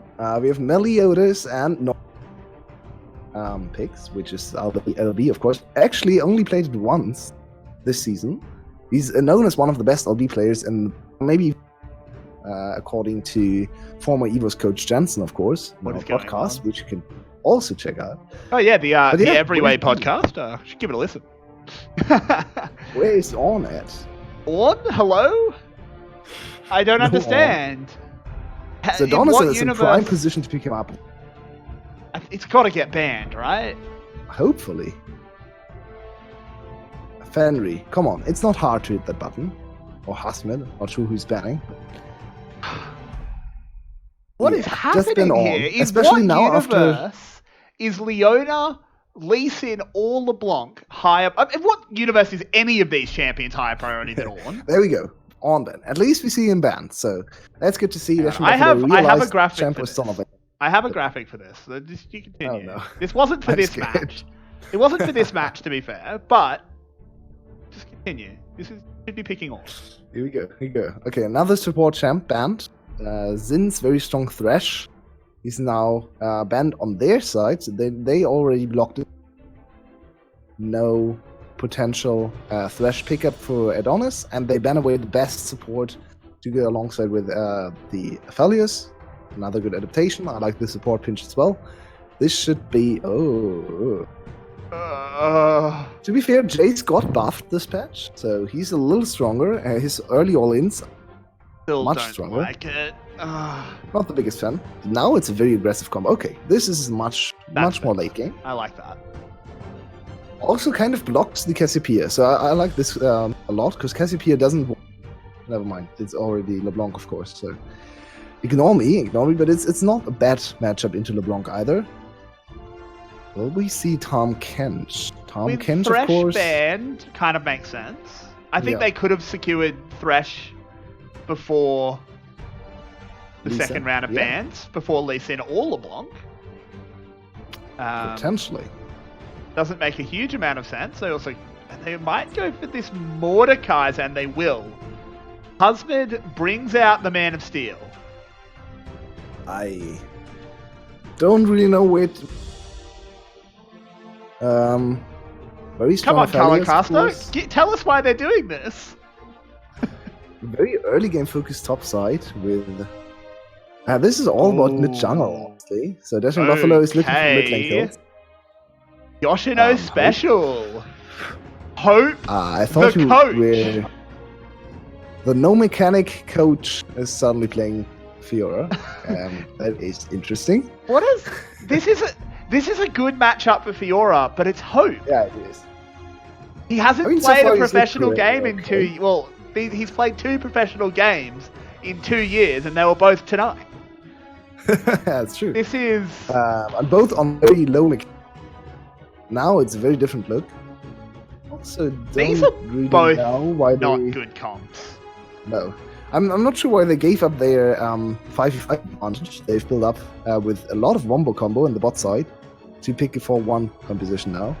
Would have just liked to see something like go for a bruiser or a tank to have a strong front line for your, or a good CC setup for your very strong composition that relies on a lot of ultimates to hit. Of course, you have the Misfortune ult, you have the Oriana ult. So now, I'm not the biggest fan of either composition. I would say I still favor Adonis's, but it's not by much.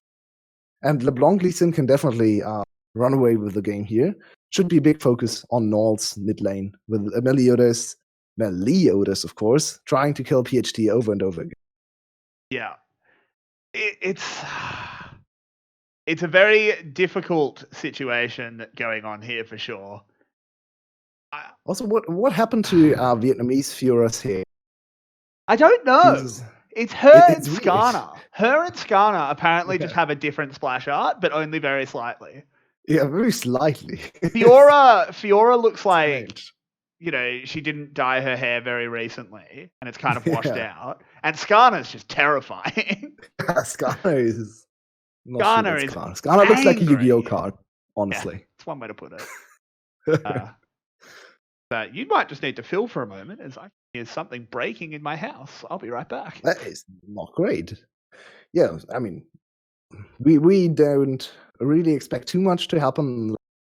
There's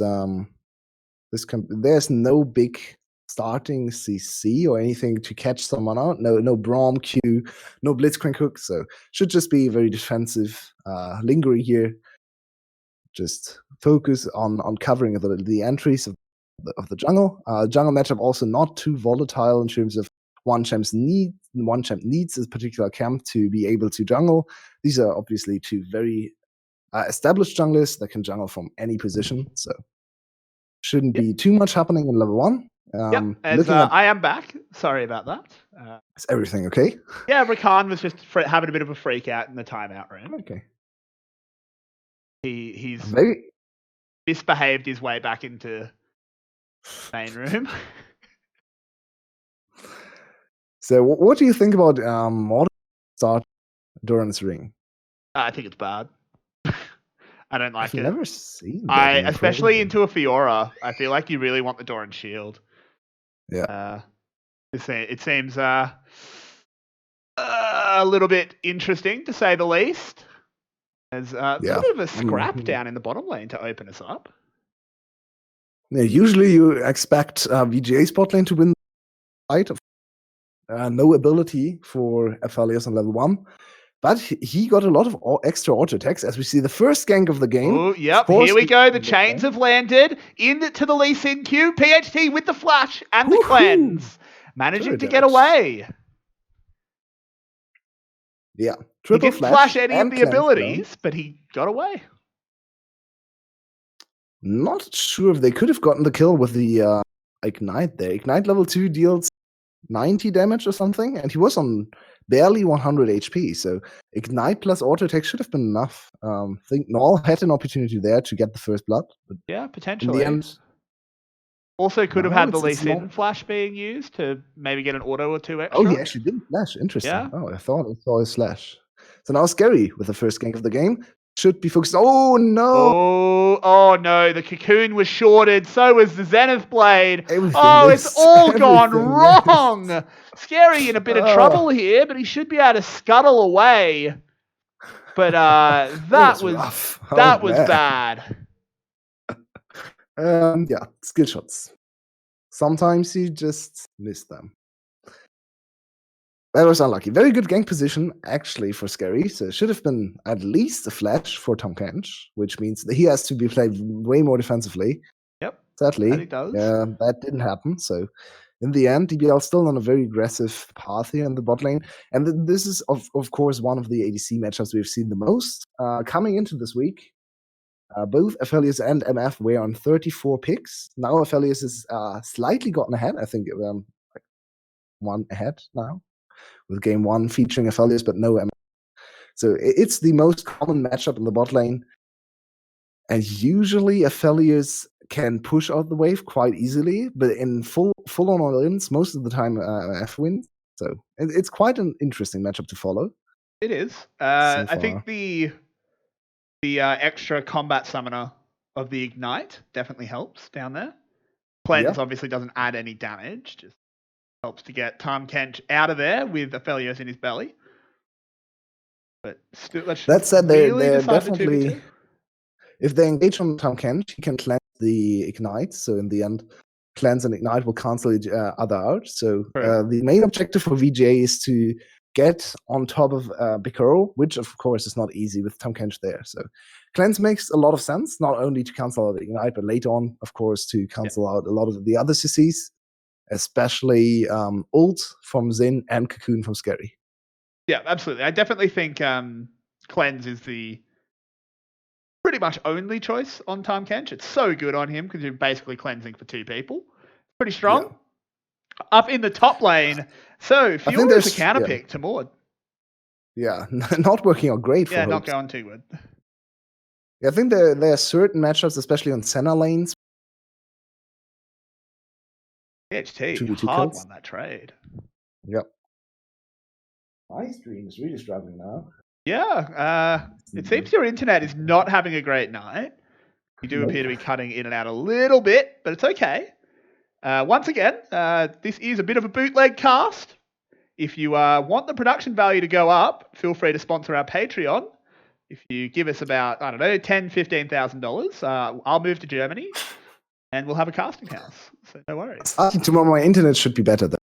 Oh, that's good. It's got new internet, so we should be moving to better or less lag between the two of us. Good. Null does a bit of zoning here, so Meliodas can secure this Infernal Drake. It's getting very low, and VGA will opt out of a fight. And of course, I don't really know where in terms of timing, and we have so maybe we have time to resync. I'm at 6:23 right now. You're ahead of me. Yeah, I thought so because I reset the stream. Of course, so yep. So if you want to pause at 6:30, yeah, I'll do that. I'm there now. Okay, there we go. We should be in sync again, of course. So apologies once again, but we should be. This should be smooth sailing now from now on. So hopefully no more delays or problems on the stream. And we have to actually shout out the production of the stream on the Vietnamese side, because last week was a little bit of a struggle. Oh, never mind. We might have to come back to it. Grand Challenge has been used in the Death Realm here. Hope dashing around should be able to proc the heal field, but doesn't want to go for the aggressive play. Husband pops the Unbreakable. Hope flashing. Oh no. Hope, why did you go for Fiora again? Please explain. I'm not sure. I think this was a snap. Oh, Fiora beats Mordekaiser without really thinking about the fact that, Hope, your mechanics are probably a little bit rusty, my friend. Probably. I mean, he was still able to farm well, so his PvE mechanics are... And he's probably still something like Master, Grandmaster.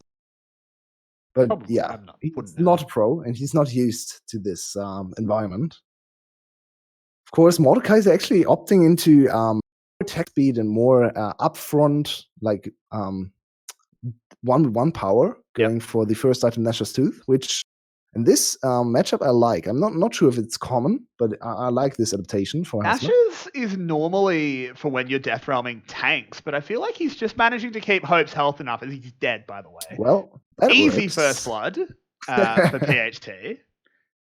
Yeah, not sure why Husband didn't try to flash away there. I don't think there was any way to go. I'm totally honest. Meliodas was approaching, so maybe if you flash the cocoon, they get out of to lock you range down for PHT. Yeah, maybe. Yeah, maybe we get to replay and can see if he had.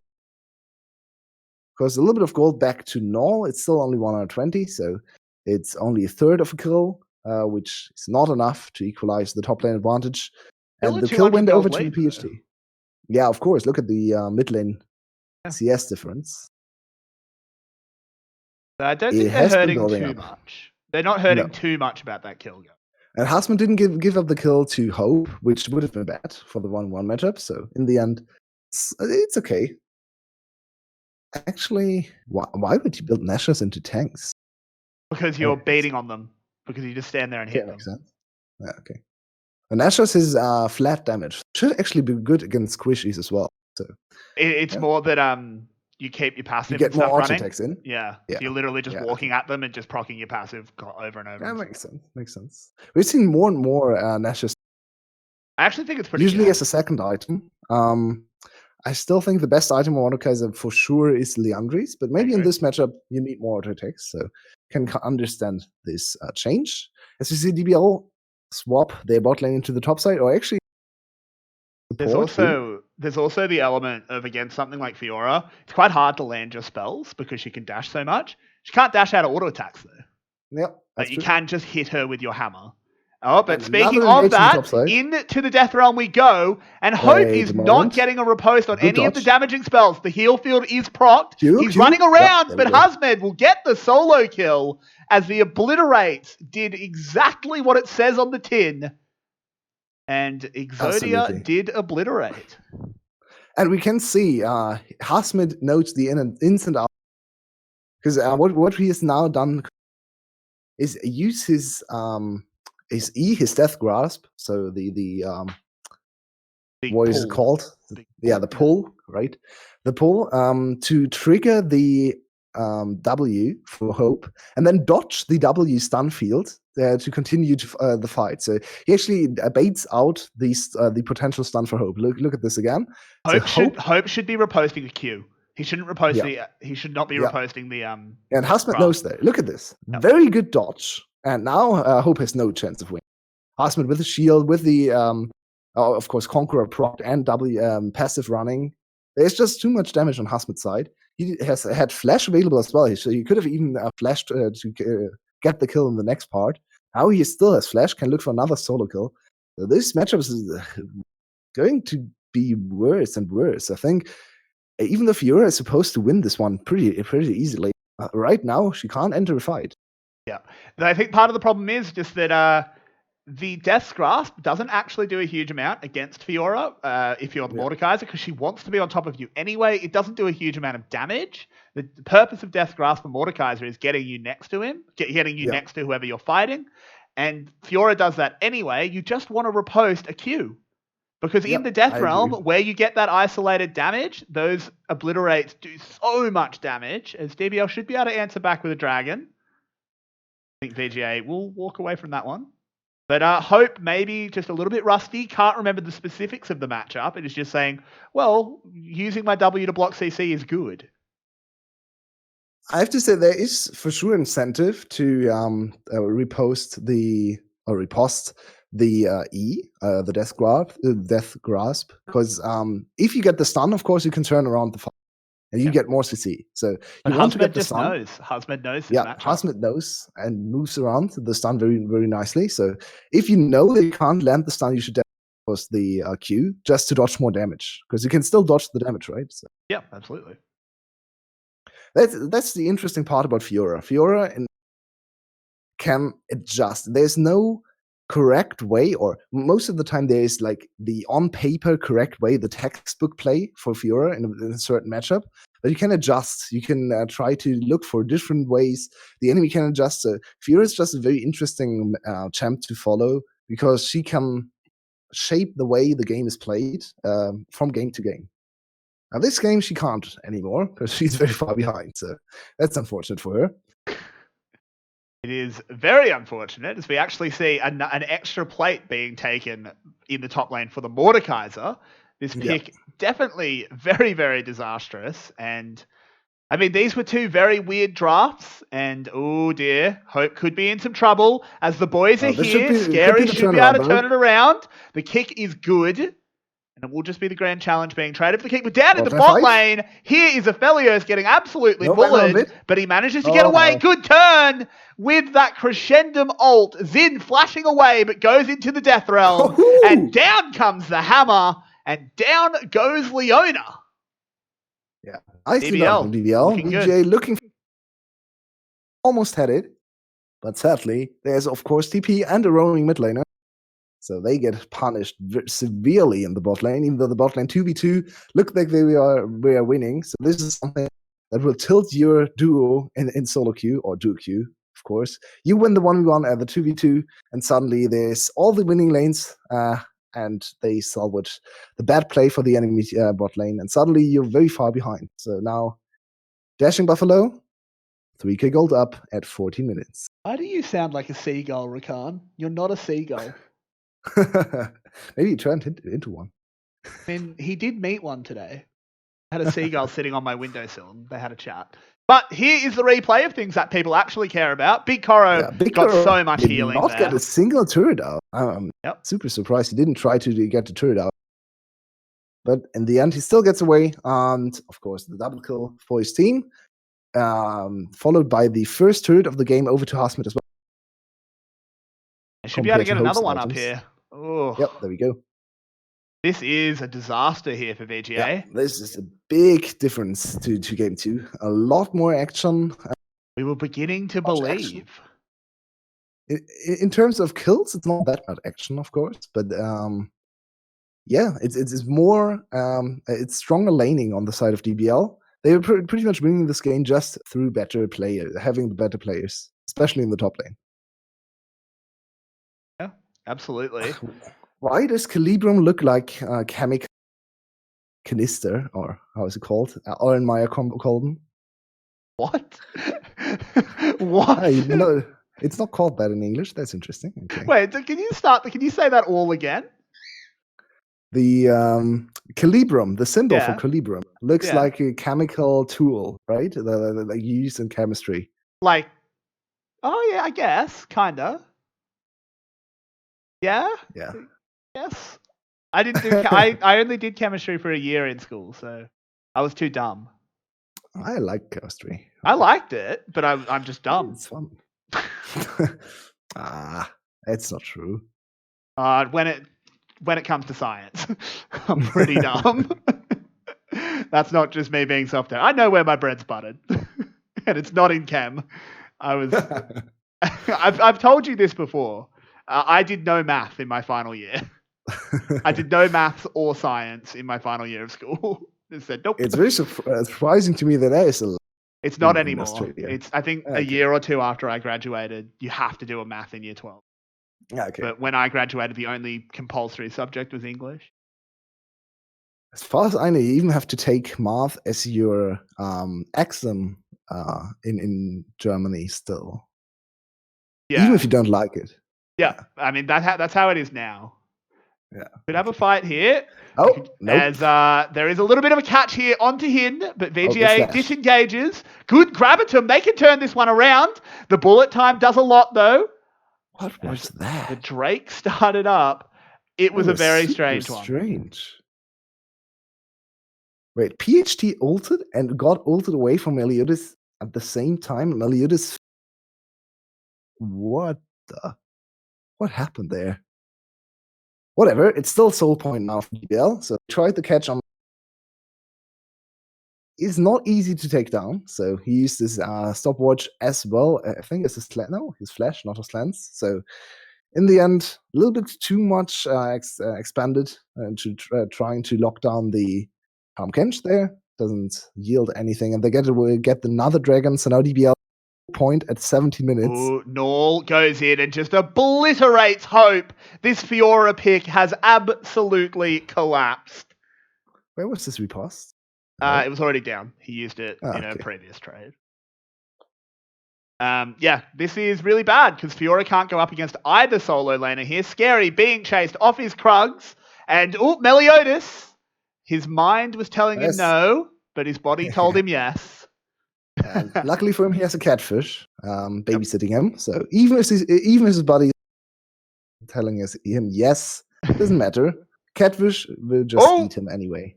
Scary goes up in the sky, is very low, but no one to snipe him out. So what can VGA do to get back into this game? If you look at the positions, they did not need to use this stopwatch there, in my opinion, but whatever. Definitely did. 650 gold. Stopwatch did get nerfed this patch, so it's even more expensive. So a little bit more value even. It's only 50 gold, of course, but can matter, especially for support players. Luckily for him, he's of course still building a stopwatch item, still in plate. So even using the stopwatch is not that bad for a champ that still builds a stopwatch item. Using stopwatch with no purpose right now on something like an ADC who doesn't want to build for GA, which should be every ADC, by the way. I'm sorry, we've got you on a clip saying GA is a good item. Yep, I guess I can never again say anything against. You got to be careful. We've got some boys that are quick on those clips. Fastest clippers. It was in that situation. I still stand by that statement. Oh no, I'm not saying you were right. You were wrong. Sorry, you were right. But we've taken all context out of the question. Yep, I know. But I do understand where you're coming from. It is a bad situation if you're not going to build into a GA. So let's take stock of the current situation. VGA can't team fight because they have hope on Fiora, and she's behind. So absolutely no hope of team fighting or winning a team fight. We have no real items built for VIT, one item for PHT, which doesn't do anything. We have 001 Elise that doesn't do anything in team fights either. So, I mean, honestly, they could just press FF here. It's very hard to see them winning this game. I guess a miracle team fight can always happen on 5-item Brianna. PHT taking a lot of damage, burns the cleanse. We'll get out. And Null could be in some trouble, but he's LeBlanc. Nah, he's LeBlanc. Yeah, and even cycling is hard for. So, oh man, DBL is on soul point for the strongest soul in the game. Whenever they want, wherever they want. I struggle to see any way for VGA back into this. Yeah, I can't see how VGA gets back into this one. Ooh, the Meliodas Q does go very wide. This is wow. Sorry, can't just hit me in the face. With his wing, he's psyched up today. Wrong. And as I was saying, is potentially going to be a Meliodas win. Yeah, it doesn't matter. You will still win this game. Oh, another catch on Tom Kench. Yep, he blast cones. You don't really have any friends that way. As down in this bottom lane, once again, Hope taking away all hope from his own team. Why did he pick Fiora? It's gone so badly. I don't understand. So now we know why VCS drafting is not the greatest.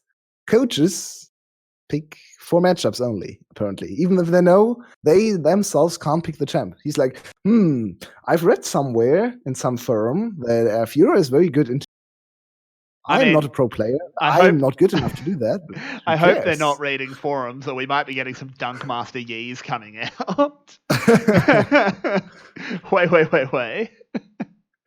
I think if any pro region is going to play the Yi, VCS is up there. Yeah. They're more CB LOL. Absolutely.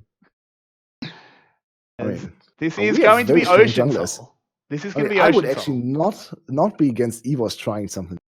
EVOS with Sorn, best player on Yi. Why not? Build a Yi composition. Do you really want to put your best player on Yi? You don't really need that much skill. I guess that's true.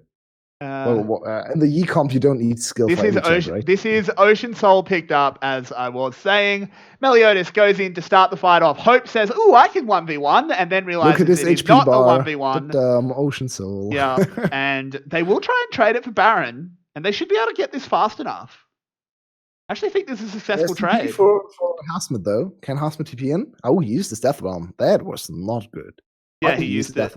Yeah, he used it on Hope to make sure it went down quick. Again, though. Yeah. But it doesn't matter because they don't get the Baron anyway. Yeah, they don't have the damage. They have MF and 1 item or 1.5 item Baron. It's not a failure on their side, so 1 item is not enough to knock down the Baron, which means now it's a free Ocean Soul for DBL. 1 item at 23 minutes. That's depressing. Yeah, it's really depressing. And this is, if it wasn't over before, it is definitely over now. It is so over. Oh, man. VGA. So, they had us believing. Speaking of birds attacking you, I'm not sure if I told the story before. I actually by an eagle once. What? How? Yeah. It was in Kamakura, which is a very cool old city town, and like in the vicinity of and they have a very cool, a pretty beach with a lot of eagles flying around. That's awesome. And I was, it was awesome until he attacked me. Yeah, fair point. There was a lot of stands like selling stuff to eat, like barbecue and stuff like that. And I ate, what is it called in English? Tomogoshi. The yellow thing you can roast. Vegetable? Corn. Corn, right. That's it. So yeah. I had a cone of corn. Is that the way you say it? Corn on the cob. So, corn on the cob, yeah. Right. So hang on, just sorry to cut you off. Oh, no, never mind, continue. Nothing's happening here. It's true. And Go ahead. yeah, I'm curious where the eagle comes in. Yeah, I was just eating that on the beach, and suddenly an eagle attacked me. Jesus. And scratched the corn out of my hand, and left a big how do you say, my face, like claw marks. I scratched imagine. my face. Yeah, Jesus. He scratched my face, and I bled. So Yeah, he was very geez. aggressive. Wow. He took the corn out of my hand and flew. So strong. It was insane. I was quite scared. The scariest encounter I've had with a bird was in Australia. We've got magpies. As scary, nearly gets blown up. Magpies are a type of crow. Well, sort of. They're corvids. I don't know if they're actually related to crows, but they kind of look like crows, but they're black and white. In November is when they nest, and they're very aggressive because they're protecting their nests. And I was riding my bike once, and I didn't know that there was a magpie that nested in a tree. I was like 10 at the time. And where I lived, there was a cliff that led down to the ocean. And I was riding along the path that went there, and I got swooped by a magpie. Fell off my bike, and my bike fell 20 foot into the ocean. Holy. And I was about a meter. And if I had fallen the other way, I would have probably died. But I fell towards the land and lived. And this magpie was just like in a tree after he'd done it, just like, I meant to kill you, kid. It was never got that bike back. That is very, very scary. It's funny though because November is like spring in Australia, right? Yeah, or summer, leading into summer. Makes sense. I was like, what? They are breeding in no. But of course, the funny thing with magpies is because they'll never swoop you if you're looking at them. So what people that are on bikes do, I didn't know as a 10-year-old, I know now, is you get those googly eyes and you glue them to the back of your bike helmet because they think you're looking at them. Oh, interesting. Yeah. Okay. Birds are not the smartest animals ever. I mean, they actually are very smart. They've got near human intelligence. Okay. They just get confused by eyes. Okay. Corvids are very, very smart. I'm going to put a photo of a magpie. People don't know what they are. And there's nothing happening in this game. Yeah. I mean, this game is over. This is over since 40 minutes in the Yes.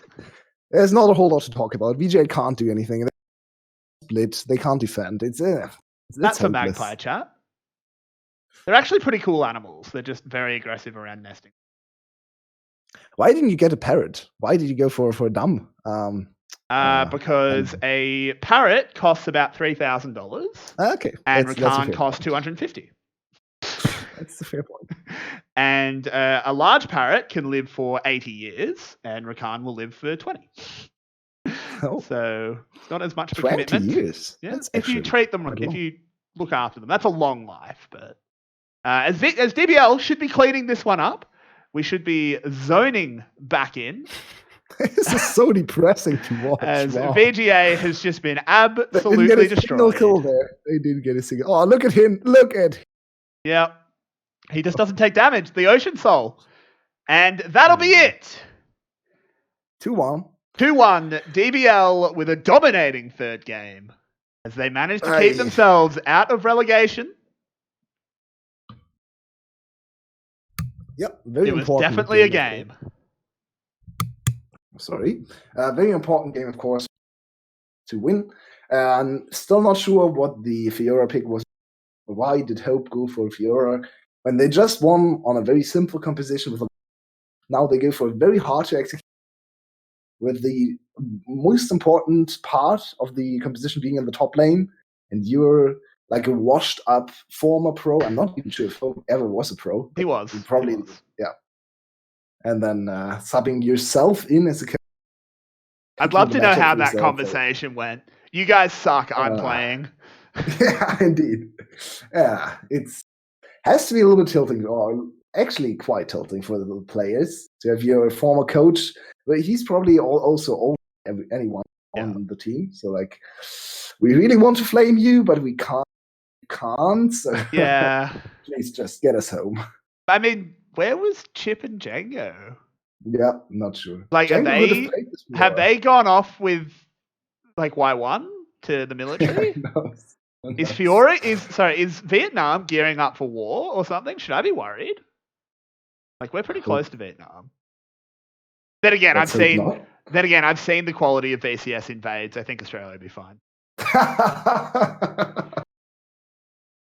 Okay then. We built the joke up. Oh man.